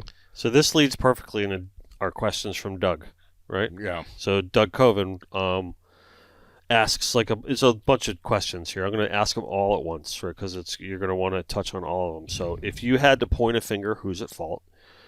The marina for allowing the sharks to gather in such numbers? Was there a warning sign not to go in the water? Or are the fishermen that discard carcasses in the marina to blame? How about the Bahamian government for allowing the number of sharks? Or is it the sharks' fault for being just sharks? All of the above. Right? I would say a big part of the Bahamian government with the no kill law they have, the no shark killing, whatever thing they got over there, it's not natural. That's at some point you got to look at it and be like, all right. I know that people say there's a shark problem. Whoever says that obviously has not been to the Caribbean or Southeast Florida. You mean like a shark, like not a lot like endangered sharks. Yeah, right. Because I know other places in the world, but... Listen, I look at it this way, like, as you very well know, in different oceans and different bodies of water, there's certain dead zones and there's certain live zones. There's different current, there's different bait. Where there's bait, there's fish, like the whole kind of thing. Where there's fish carcasses, there's sharks. Right, like if you go off the coast of Chile, there's like kind of like a dead zone in the Pacific. There's like, but it's like out here, there's Florida's a different thing when it comes to sharks. We got 10,000 people out there on any given weekend pulling stuff up off the bottom, off wrecks, reefs, ledges. That's perfect example is the sharks. Oh, there's a 150-foot, 200-foot wreck here that for some reason every morning at 8 o'clock when the sun gets to this declination or I hear some kind of a motor, stuff starts going up in front of me that's like, I really like eating that stuff. So, right. So, you're Art going to puts have it perfectly, right? When he was on that council, he would fight these scientists till he's blue in the face, and they're saying, "Oh, we went fishing, we didn't see any sharks." He's like, "You're in 800 foot of water. Right. We're catching them in 150, 200. They're annihilating our fish because they know that's where we're fishing." I mean, I know. Not everyone's catching 3 times the amount of fish. You're going out where there's no fish and no one's fishing. Right. So now there's a conservation issue. Yeah, people are killing 3 times the amount of fish that they need to get a limit, and because they're all getting sharked. But that's, you can go, like, let's say you have a limit of 6 whatever, and you got to literally get sharked by 6 of them get eaten by sharks, 6 of them come in the boat, so that's double the limit right there. Right. Let's just say that, and then, but that's okay. So, like, in reality, we're going out there and we are just killing the fishing off of, like, South Florida when it comes to that stuff, because it's like, is it really worth it? Like, you just had 4 groupers get sharked and you're going to do another drop, like, really? Well, here's the other side of this mess. They shut down fishing, and they will, because I doubt they're going to say go ahead. Oh, well, they shut down grouper in the Gulf of Mexico. They shut it down. You're not allowed to harvest grouper in the Gulf of Mexico up to so many miles offshore or whatever it is. Why can't they do that here? I mean, most of your fishing south of Stewart is within 3 miles. Right. Yeah. So that's state waters. Vote yes on 2. They can shut that down. Vote yes on 2. What? Vote yes on 2. Right, yeah. Right, that'll help that. Well, right, vote yes on 2 is the constitutional protection. Yeah. That just gives us the right to fish. It doesn't say where. Well, I mean, it gets more. The part of the caveat to that is too is like, well, if the government has to ensure our constitutional right to hunt and fish, then they have to ensure that we have areas to hunt and fish and to provide us with clean water and healthy grounds. Well, we have no fishing zones all over, like Oculina Bank. Right. That's a no. That's you better not. Your plotter better not have a couple of loops when you are on your way back in from offshore, just if you get pulled over. Sure. And you have snappers and groupers in the boat. And you made a stop in the Aculina Bank no fishing zone, well, you're going to get in trouble. It doesn't matter if you caught them offshore or inshore. Yeah, no doubt about it. Right, you know, and it's just like going to the Bahamas for a week and coming back with 5 times your limit. Mm-hmm. Once you enter American waters, it's our limit. You're now it's our limit. So, you know, and I mean, I got friends who used to go down to San Sal and Rum with an 8-foot freezer in the boat and load up and then come back. They had restaurants and they'd sell the fish in the restaurants. But, you know, if you get pulled over with 1,000 pounds of fillets, which is what they were doing, I mean, that's not going to work. You know, you're allowed 10 snapper aggregate bag limit in America, and you come in with 200. Right. You're bye-bye to your boat, you know? For sure. Another thing, like circling back to that guy's question, though, like if I had to blame, like who's to point the finger to blame, you know, I would say Bahamas shark law thing that they have there, and like that marina particularly because they don't allow fishing in that marina. All it would take is a couple hooks and a couple sharks' mouth every once in a while, and they're not going to get like how they are. But you know, or maybe kill one and let it hang for a couple days. I'm sure that'd be something. Look at your buddy. Look what we did to your buddy. Yeah, right. Exactly. Well, I've always heard that, you know, if you kill a shark and the shark's on the bottom, the other sharks get a little wary. Yeah. They will not. I mean, once again, they're not stupid animals. I've had buddies that have killed them in marinas or around where problems are, and they do not like it. They will leave for days. Right. So, you know. That's the thing. Like that's why I was saying earlier before they say, "Oh, poke them in the eye, punch them in the nose." You don't have if you get that. No, I'm saying if you get that opportunity. Yeah. Because the reason is, it's like once they feel like they're being threatened, they'll run. Yeah. They're not like right. Well, they don't want to get persistent hurt. creatures. Right. For sure. I mean, they're once again a highly sophisticated organism. Yeah. A really beautiful creature. I mean, I do appreciate them. I just don't want them biting my son. Yeah. No. Exactly. And you don't want them biting your right. I don't want to bite anybody tournament winning fish either. Oh God! So there was that. Oops, sorry. I saw that on. You know, talking about that fish in the Big Rock, I guess it was that got. Oh yeah. Guy had a long post about it. You know, all the reasons why they should have allowed the $3.5 kind of a shame what happened in that situation. But it's the rules. It's the rules. You know. It's mutilated totally the rules. Fish. It's totally the rules. Is, you know, I'm not arguing with the decision, right? Yep, right. But yes, it but sucks. It's totally rules. But it sucks because did the wound really impede? It was like a scratch. You know what I mean? But it was the rules, right? Yep. But it kind of sucks. You know? I mean, they'll deny a world record for it. Right. So a tournament winning fish. Absolutely. You know, and if there's IGFA rules anywhere in the tournament literature, that's it. Yeah, I mean, unless they specify otherwise. It's the only really way I would think that they'd be able to like change that, like, is if they had whatchamacallit, like people on the boat, like how they do in Los Sueños. Observers? So, if they had like an observer on the boat, that'd be able to be like that guy could make the call of if that shark bite or if that caused that fish to be caught easier, right? Or you know what I mean? Because I don't know, I've heard of like stories of guys being on the leader with one, and they're about to hit it with the gaff, so they hit it with the gaff, and then it gets bit. The problem with that, though, is there's one word that lawyers love or hate is ambiguity. Yeah. Right? So if there's a situation where there's a judgment call by a certain individual, then anything can happen in court. Yep. And you got $3 million on the line, $5 million on the line for one single fish. It's got to be a black and white situation. Yeah, it's got to be like, is it mutilated? Or is this it not? is the 100%, rule. 100%. We're done. And that's why I agree with the decision because me too. Because so as we know, right, lawyers have ruined the planet and just from taking advantage of situations like that, right? Because then you got to go in, and then it's like, all right, how legitimate was this call? Yeah, it's just a nightmare. It's a black and white thing for sure. All right, so we got another question from at Marlin Lady Anglers. So some of these people are just writing in from Instagram. We kind of touched on this a little bit. She says, do you think that the continuous feeding and cleaning of fish here attribute to the amount of sharks in the particular arena? I think we answered that, but 100%. So do you agree most definitely with not cleaning fish in marinas? Right. Yeah. I mean, maybe you can clean them in the marinas, but just like like there's a seawall, there's like a break wall, like have a little, area where like there's a rock taken out where you can dump carcasses on the outside of the break wall. Right. You know That's a what I mean? good call right there. Yeah, for sure. Because it's right there. It's not like you really have to. Yeah, you got to go out of your way a little bit.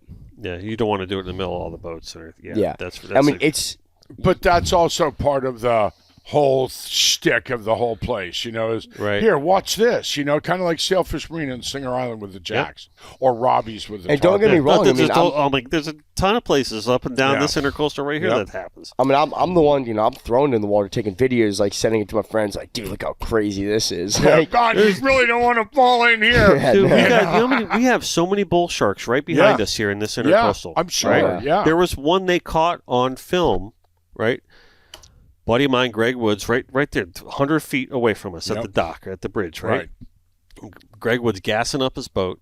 He sees a bull shark jump out of the water right at the foot of my bridge. Jesus. I'll show you the picture, right? Yep. And he's like, dude, explaining to Christian that works at the dock, like, what happened? And Christian's like, oh, let's go to the security camera, find it. And they did. right. Awesome. Yeah, and they got this bull shark like in midair, like a picture of it. Yeah, go ahead. Bull shark in like midair, like jumping out of the water. I'm like, it's crazy, but listen, Art talks about it all the time, like especially on his Little Finger Canal, because his canal is like right near Hillsborough Inlet. I got you. So they're like coming in and out all the time. And Lighthouse Point Marina and all through that area, like where they're, like they said, with the jacks and everyone's feeding and everything like that. There's tons of sharks in the intercoastal here. I wouldn't swim in this intercoastal. No, definitely not. No way. I don't even want to paddleboard in this intercoastal. Yeah, up in the St. Lucie River when I was younger, we used to throw moleheads off my dock, and we used to catch bull sharks multiple a night. Yeah. And it's...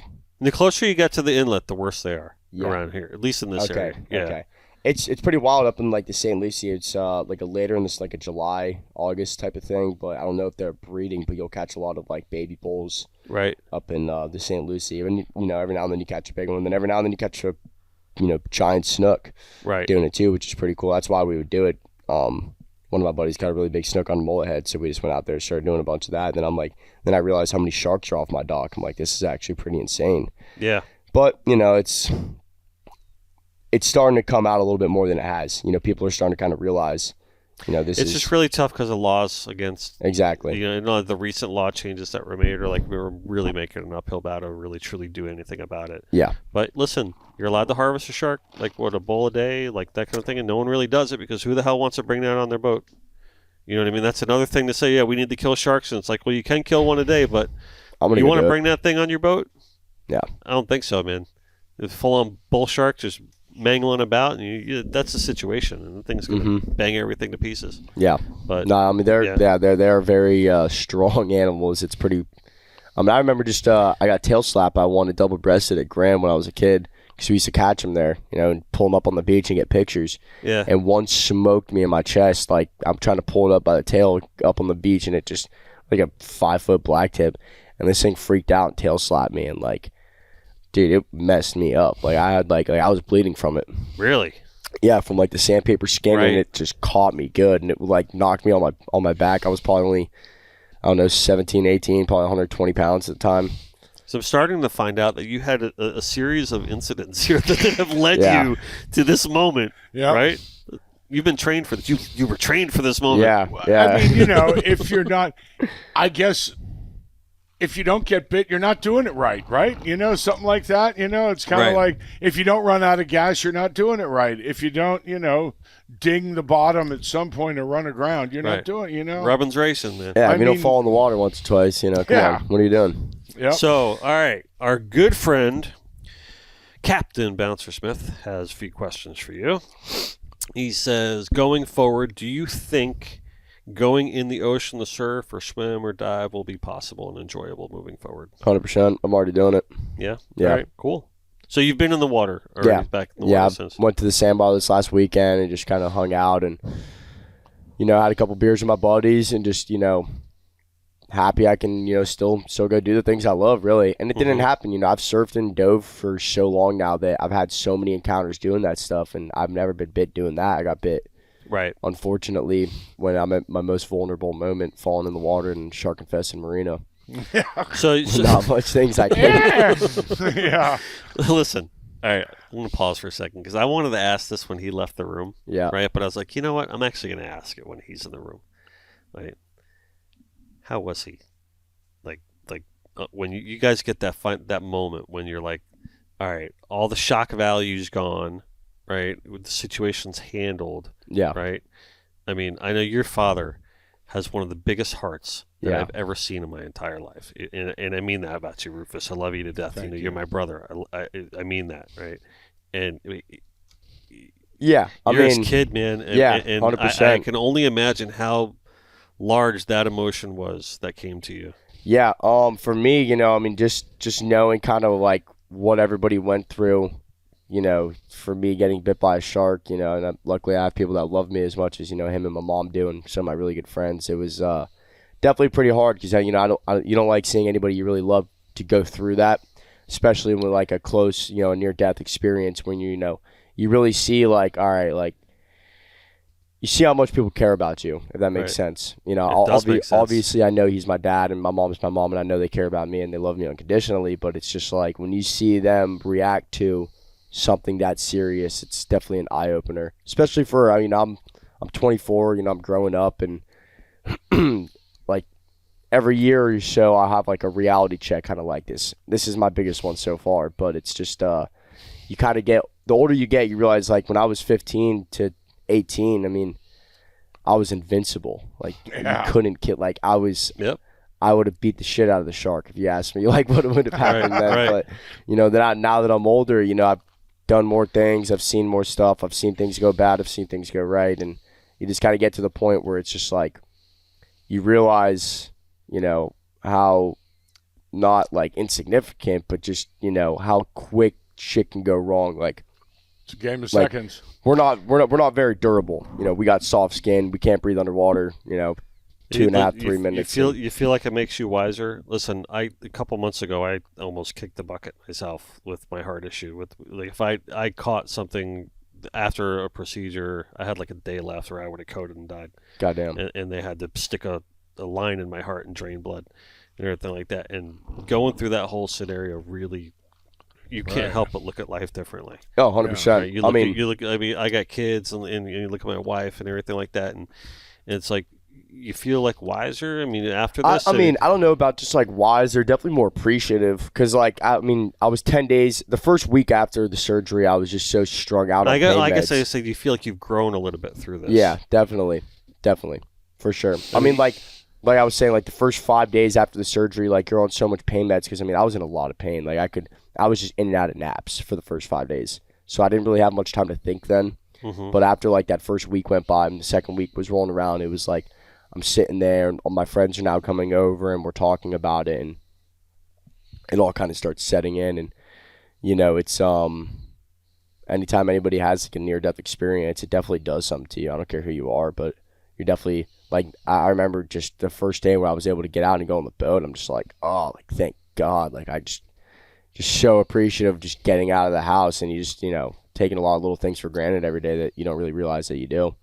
Being able to get up, like go to the bathroom and not, have your legs sticking straight, Mm-hmm. it's just. Yeah, go to the bathroom without crutches. Yeah, putting your shoes on, just little stuff like that. I'm still, I'm still having trouble pretty much putting my shoes on. That's really it though, but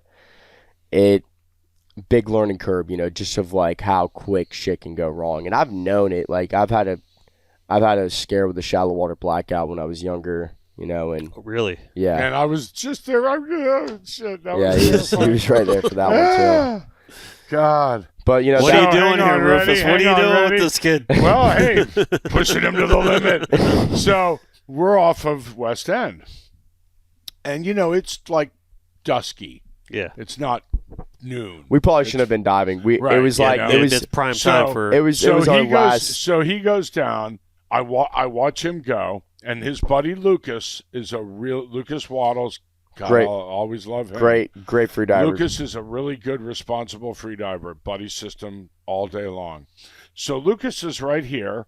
Marlin went down right, there, and Lucas is just on the other side of him, and Lucas is looking. And then all of a sudden, Lucas starts accelerating. And I'm thinking, oh, yeah, man, the kid's got a fish. Man, he's got something good. And Lucas comes up with him. Oh, no. And I'm like, what the, So Lucas comes around the side of the boat, and I reach down and just pull him right up into the boat. And I'm like, what's up? And Lucas goes, he was on his way down. No, I was on my way up. Right. Well, you were on your way up, and then you were on your way down. So, yeah, I was coming up, saw giant Kubera snappers spawning. And I was like 15. I mean, I was pretty young, too. We were diving like 65 feet on the bank. That would have been 2015. 16, 17, and you were diving. It was 2015. I was 15 years old. Oh, okay. It was I remember it. It was after my freshman year, going into my sophomore year that summer. Diving 60 feet. And I remember I'm going back down. I came up to the surface, saw him on the way up, and I'm like, I get to the surface. This is before I did a level 1 freediving class or any type of freediving class. And I got to the surface, basically did exactly what you don't want to do. Didn't take my time, hyperventilated. Got the biggest breath I could. Bombed right back down to 60 feet. Missed the thing by 5 feet. Didn't even get close to it. And I look up, and I'm just like, oh no. And then I got up and I would say about 10 to 15 feet underneath the surface is probably when I conked back out. And I guess, I came up, then right when I started kind of floating back down, Lucas grabbed me. I was probably like 7 feet underneath the surface at that point. You get to see your body language just fell out. Yeah, and I remember too, I remember my legs stopped working. All right, so I had to breathe really, obviously can't breathe. I know I need to breathe, and it's just kind of panic for a little bit, but you're swimming up. And then all of a sudden, everything kind of goes numb. It was a really weird feeling, very euphoric feeling, I had to say. I had it both times. I had it with the shark attack when I was losing blood, and I had it another time this time.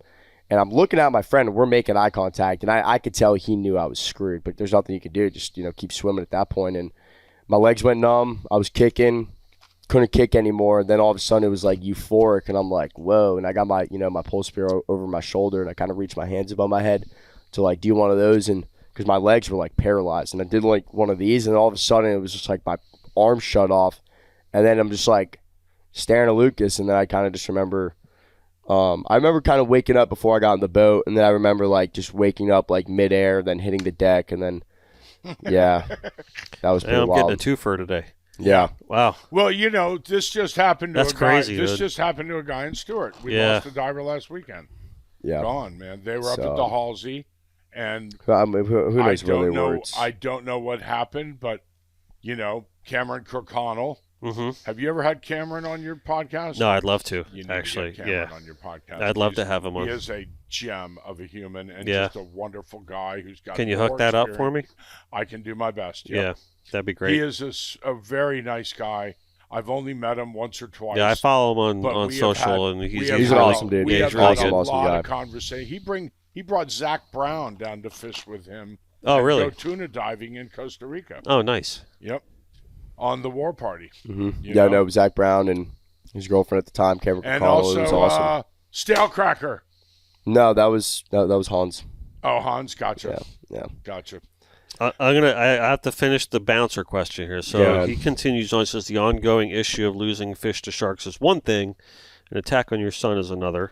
As an outspoken citizen, will you be pushing more against the overpopulation of sharks? I've been on that bandwagon for a while, as Doug Cove, Skip Dana, Pat Price. And this is what we said earlier before we even got into this. And the deal is that with the tree hugger sort of population and the people that kind of live in Ohio, that have a lot of things to say about nature that they don't understand. Right.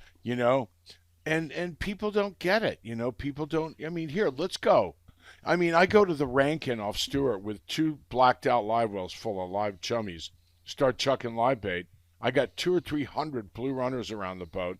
And then I look down and I got 8 or 10 or 15 that I can see, bull sharks and sandbars.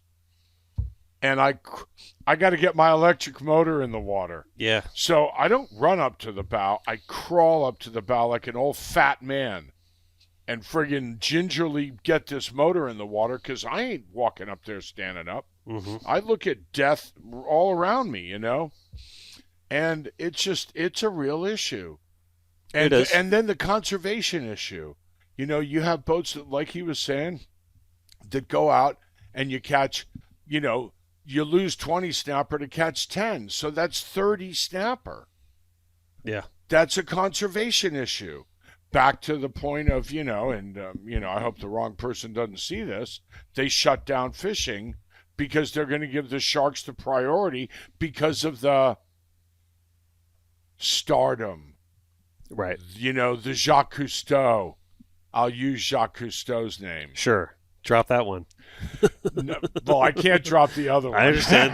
No, that's what I said. Sure, Right. drop that one. So I'll drop the Jacques Cousteau name, But, there's a lot of people who advocate for sharks because they hear of the decimation that happens by China and all these longliners and the overwhelming millions of tons of sharks a year that are pulled out of the water, which is terrifying.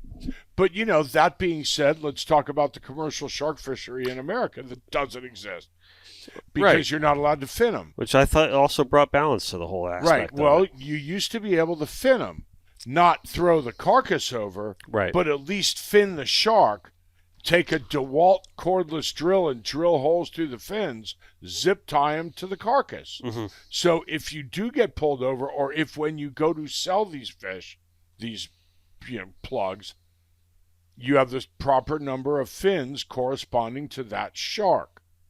Right.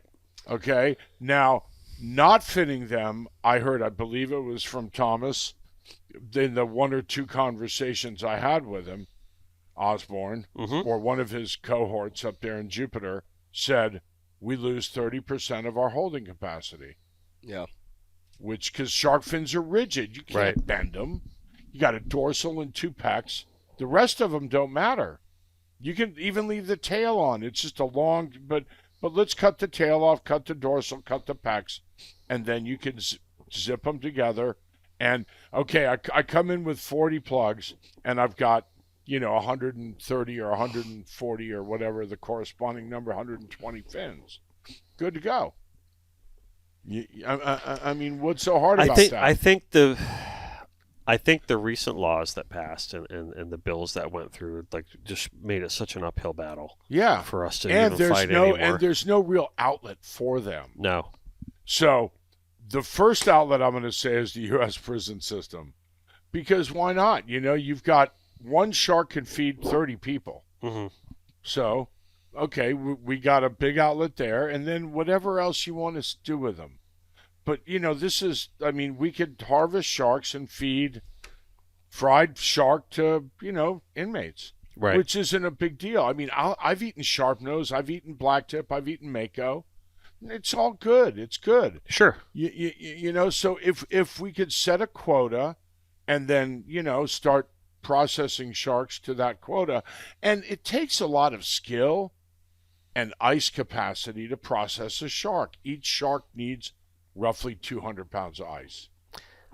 You've got to pack the cavity. You got to have at least 6 inches around them, or I at just least in a think the really argument cold... that the St. Louis sharks are endangered is bunk. It's BS.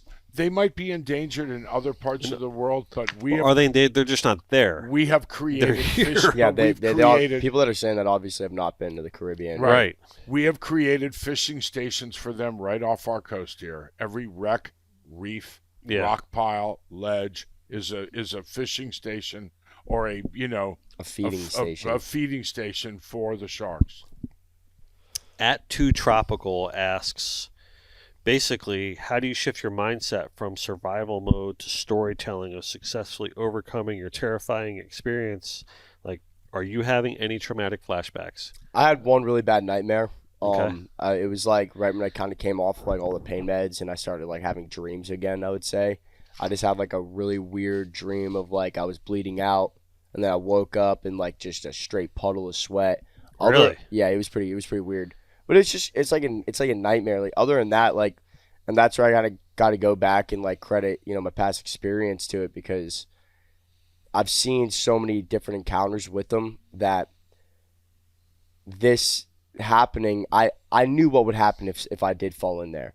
So when I got bit by the shark, it's not like I was surprised, you know what I mean? And then with it all happening, it was just, like I said, pretty instinctive, just kind of not to freak out, get back on the boat. But I wouldn't say it traumatized me, just because I knew I've seen so many sharks rip apart carcasses, rip apart fish right in front of me that like it just kind of like, this time they bit me, but it's just not.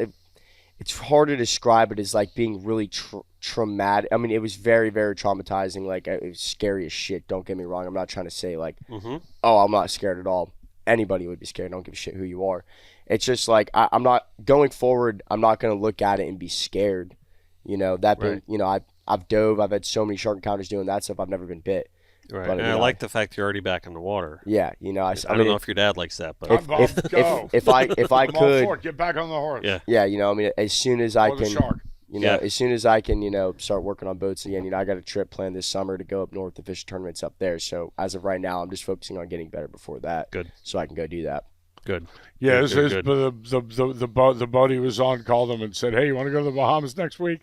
Yeah. And in reality, like I really want to. I'd love Right. to go back over there. It's just like with the recovery situation, like my muscle from the trauma. Because I was talking to the PT lady today, and she's like, I'll stand there on my bad leg and like do stuff with my other leg, and you can see like the muscles are kind of still twitching, and like my knee wants to buckle still. And you having like nerve issues? No Good. nerve Good. issues. You got really lucky. Yeah, it's just it's pretty crazy how quick your body loses muscle when you're not using it. Like atrophy is a serious thing. Like it's not like I'm in a straight leg cast or anything too. Right. So I mean, the first week I didn't really notice anything, and then the second week, I mean, it was every day I could notice my leg getting smaller and smaller and smaller. And now it's like not getting smaller because I'm walking on it again and using it. But how long has it been now? 3 weeks last Friday. Weeks? Yeah. Wow. Yeah, it'll be a month on this Friday. Yeah. That's Friday. crazy. So, but there's a certain, there's a PTSD that goes with any traumatizing event. You know? Right. Exactly. I mean, you're gonna relive it, and then there's always the what if. There's definitely there's been times like I'm sitting there just like talking to my friends, not even about this, and I'll just like sit there and kind of just like start thinking about it all, just like, just have like a little bit of flashbacks. But it's not like I'm sitting there like having anxiety attacks over it, like, it's just like, yep, that happened, that shit was crazy, and Yeah, it reminds me of a few of my relationships back when I was in my young 20s too. Boom. Try to stay away from those. I'd rather go swimming with sharks than go swimming. That's great. Doug Dasher asks a weird question. I don't know if it's weird, but maybe it's a little awkward to ask you. But it says, "Why do you think you're still alive?" Instinct. I guess I would say you probably have to look at that in a deeper way than just saying I'm alive because I punched him in the face. But kind of just goes back to what we were saying, like years of experience that you don't really think about in that certain situation, but just years of being in close countered situations like that. Everything kind of just slows down, so to say. And you can kind of think like in situations like that, me and my buddy, one of my really good friends, Garrett, we'll have conversations about like when you have blue marlins on a teaser, like after a certain amount of time, it kind of gets to the point where everything slows down. Yeah. The first couple of years, I don't care who you are, and you hear right teaser and you see that thing chewing, everything speeds up. You start freaking out. And then after so much experience, you could slow everything down in your head, and it's kind of like you know exactly what to do, you know which steps to take, no wasted movements, stuff like that. So just like, being able to just think in that situation, know what I had to do. And I would, that's a big reason of why I'm alive for sure. Yeah. That and, I mean, all it would have taken for that thing to have just bit me an inch and a half closer in on the inside of my leg, and probably would have hit a femoral. And, we still could have. That's the scary part. When I first saw the pictures, right, when you posted that up, right, and I texted you immediately. Yeah, you did. Right, and I was just like, man, because the first thing I thought was, I'm happy to see the shock in you smiling. Yeah. First and foremost, thank you for posting that picture up and right. not like, because we'd all be really, really worried. Yep. Right. But, that was my second thing. I'm like, so, all right, cool. I guess you did not hit like a main artery. Right. Yeah. So, because that's always the thing. Right. I always go back to, I don't know if you guys remember Sean Taylor. He played defensive back for University of Miami and then the Washington Redskins. He was shot in his home there in Southwest Ranches, but in the leg. And it was like, oh, okay, Sean Taylor got shot in the leg in his home. It's like, no, but he hit like a main artery. Femoral, And even though he was in good hands and in doctors and Jackson Memorial and the whole thing, right? He died in like 5 days. Like they couldn't fix him. They couldn't stop it. Yeah, like all the King's horses and all the King's men, they couldn't do it. Put Humpty Dumpty back together. Crazy. Again. Wow. So it's like a dangerous thing. Yeah. Yeah. I mean, you separate, you cut that vein, and it's artery. A lot of blood is flowing through your leg just through that one vein. Yeah. So it's like, So a friend of mine yesterday, Paintless John, Yep. up in Stewart, got a treble hook in his arm. And when he went to tweak it, his pinky moved. So he went, oh, I better not. He cut the line, and he rode the boat in and went to the hospital. And when they started examining him, he was a millimeter away from his brachial artery, which is the artery that runs down your arms, and your femorals go down here. And like a millimeter and a half away from the main nerve that controls your arm. And instead of it, because he told me today, and I'm like, well, I could have just snatched it out in a second, wrapped a fishing line around it and given it a tug. And Yep.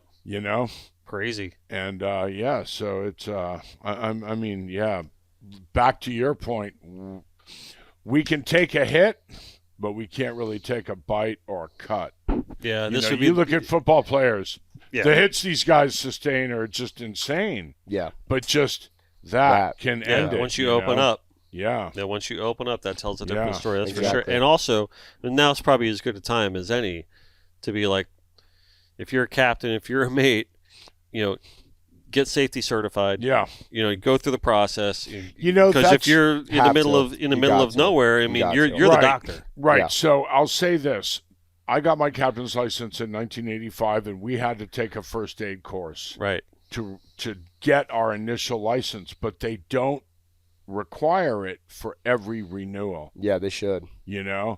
And they I think really they do should. now. No, they do now. No. You'll have to do it because you got your seat time and you passed your stuff, but they don't require a first aid course. Right. Sorry, all you captains out there. I just made your life harder.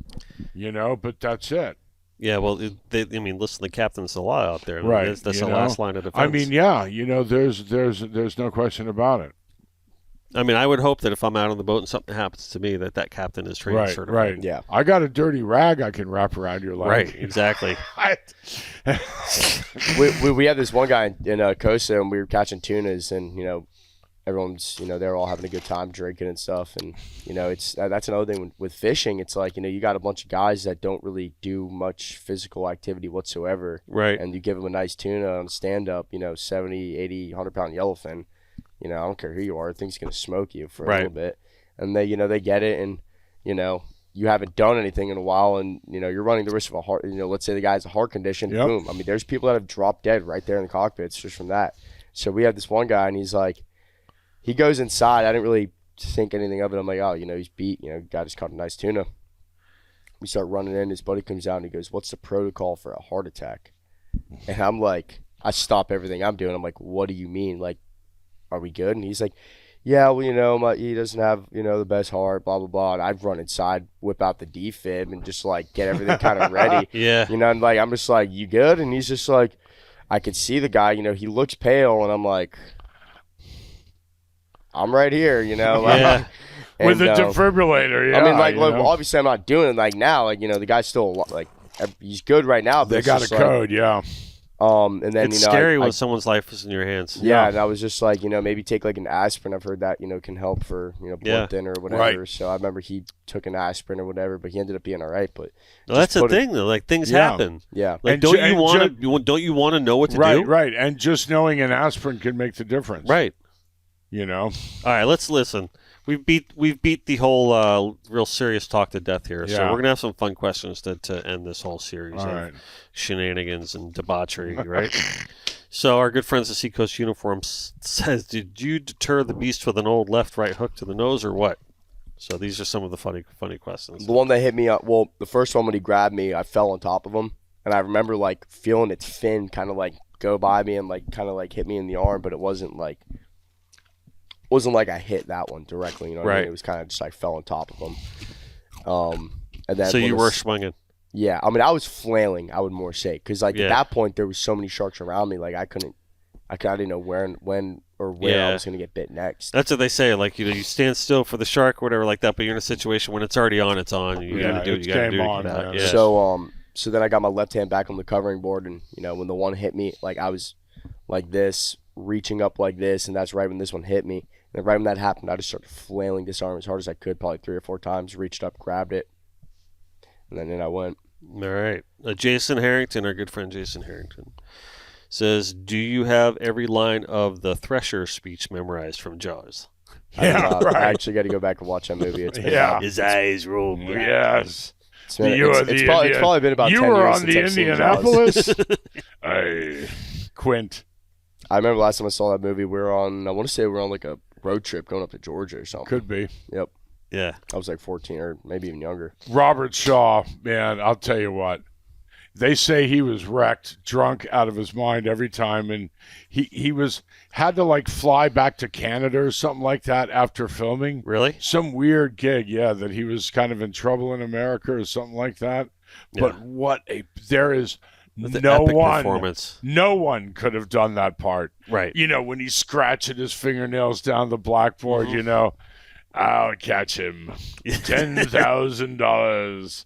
This ain't no Pollywog or Tommy Cat, This is a great white, just some great stuff. Believe me, I know almost every line of the movie, I love it.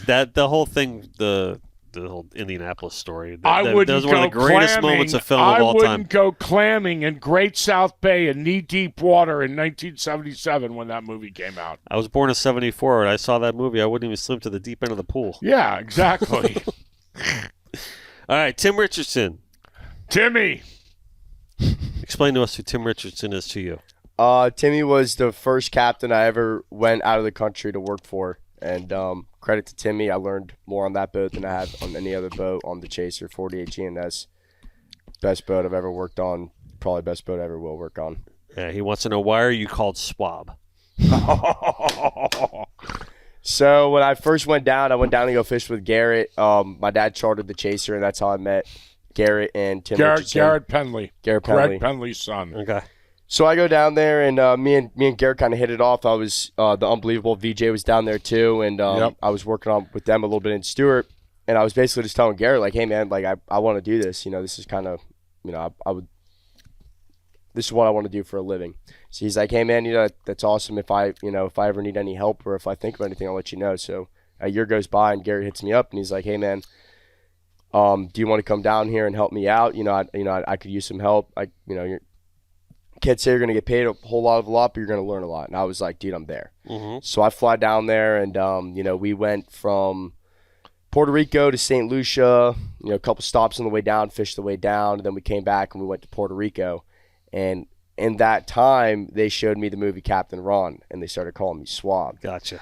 So at the time, I actually never saw the movie, and it didn't really make that much sense to me. And they were like, oh, we'll watch the movie. So we ended up watching the movie, and I'm like, that doesn't make sense. Like, nice. You know what I mean? So, all the one-liners from that movie. And then, so me and Garrett, we get into Puerto Rico, and we go to Walmart to go, get a bunch of provisions because we were headed over the DR right after that. And we go by a dog tag machine, and, Garrett walks up to it, and he's, doesn't really say what he's doing. You bought a dog tag machine in DR? No. He gets me a dog tag, and it says Swab on it. Okay. And he didn't put it on. He was going to put on like if lost, return to his number or something like that.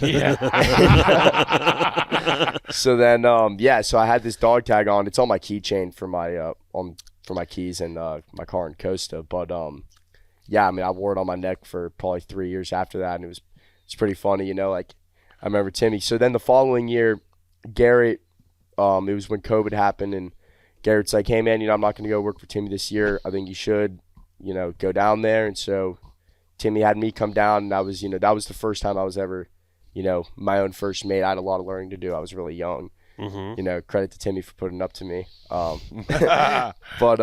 so that's when that nickname definitely got developed. And I would say, 80% of the people that know me in the industry usually will call me, or about 50% of the people in the industry will call me, Swab.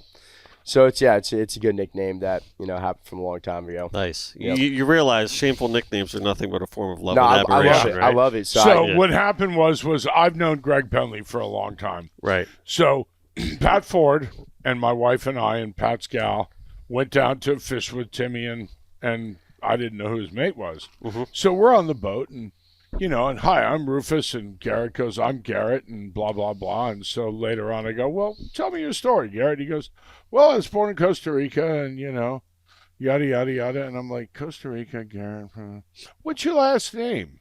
He goes, Penley. And I went, you're Greg Penley's kid. Wow. So I spent 4 days with Garrett. My wife and I spent 4 days with Garrett. So we came back and we're like,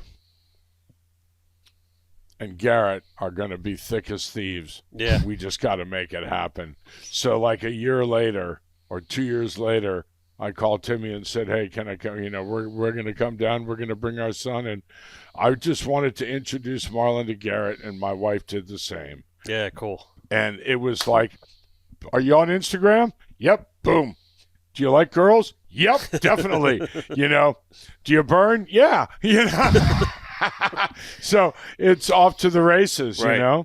Cool. And they just became best friends. And now Garrett's in the Canary Islands. He just spent 4 or 5 days in the house while he was convalescing. Yeah. And Garrett took off for the Canary Islands, and they were 3 for 3 yesterday. Yeah, they Nice. first day fishing yesterday. They had some insane fishing. Yep. Pretty Nice. stoked for him. And Garrett's, an incredible fisherman. He is very talented. He's talented the best fisherman I know. Nice. I'll say that with confidence. Very cool. All right, so we got 2 more questions left. Do you know Alan Asquage? Can't say I do. Squeegee? All right, Squeegee he's a young guy like you. He's a ninja in the cockpit, and really, really cool guy. He just recently got out of the fire academy, too, and all this stuff like that, and he's also a part-time mate. But he's also absolutely hilarious. And he asks you guys, would you rather be able to talk to fish or be able to see underwater without goggles? So when these are the kinds of questions that Alan asks. That's a good one. Talk to fish or see underwater. I'm going to go with talk to fish because I can just put a pair of goggles on. I would say talk to fish. Yeah. I would say, because then you might be able to The convince wonderful him that- Mr. Limpet. Hey, can I ask Charlie Tuna. Don Knotts. Yeah, Yep. I love that movie. Great movie. why the hell aren't you biting right now? That would be Right, awesome exactly, to get like an explanation. All right, and last but not least, from our friend Luis Carrad. asks, Luis. Right, asks Marlin. This is a good way to end it, right? Or whatever. How does it feel to be the son of a legend? That's what he asks. Luis. Feels pretty good. The question should be, how does it feel to be the father of a legend? Right here, brother.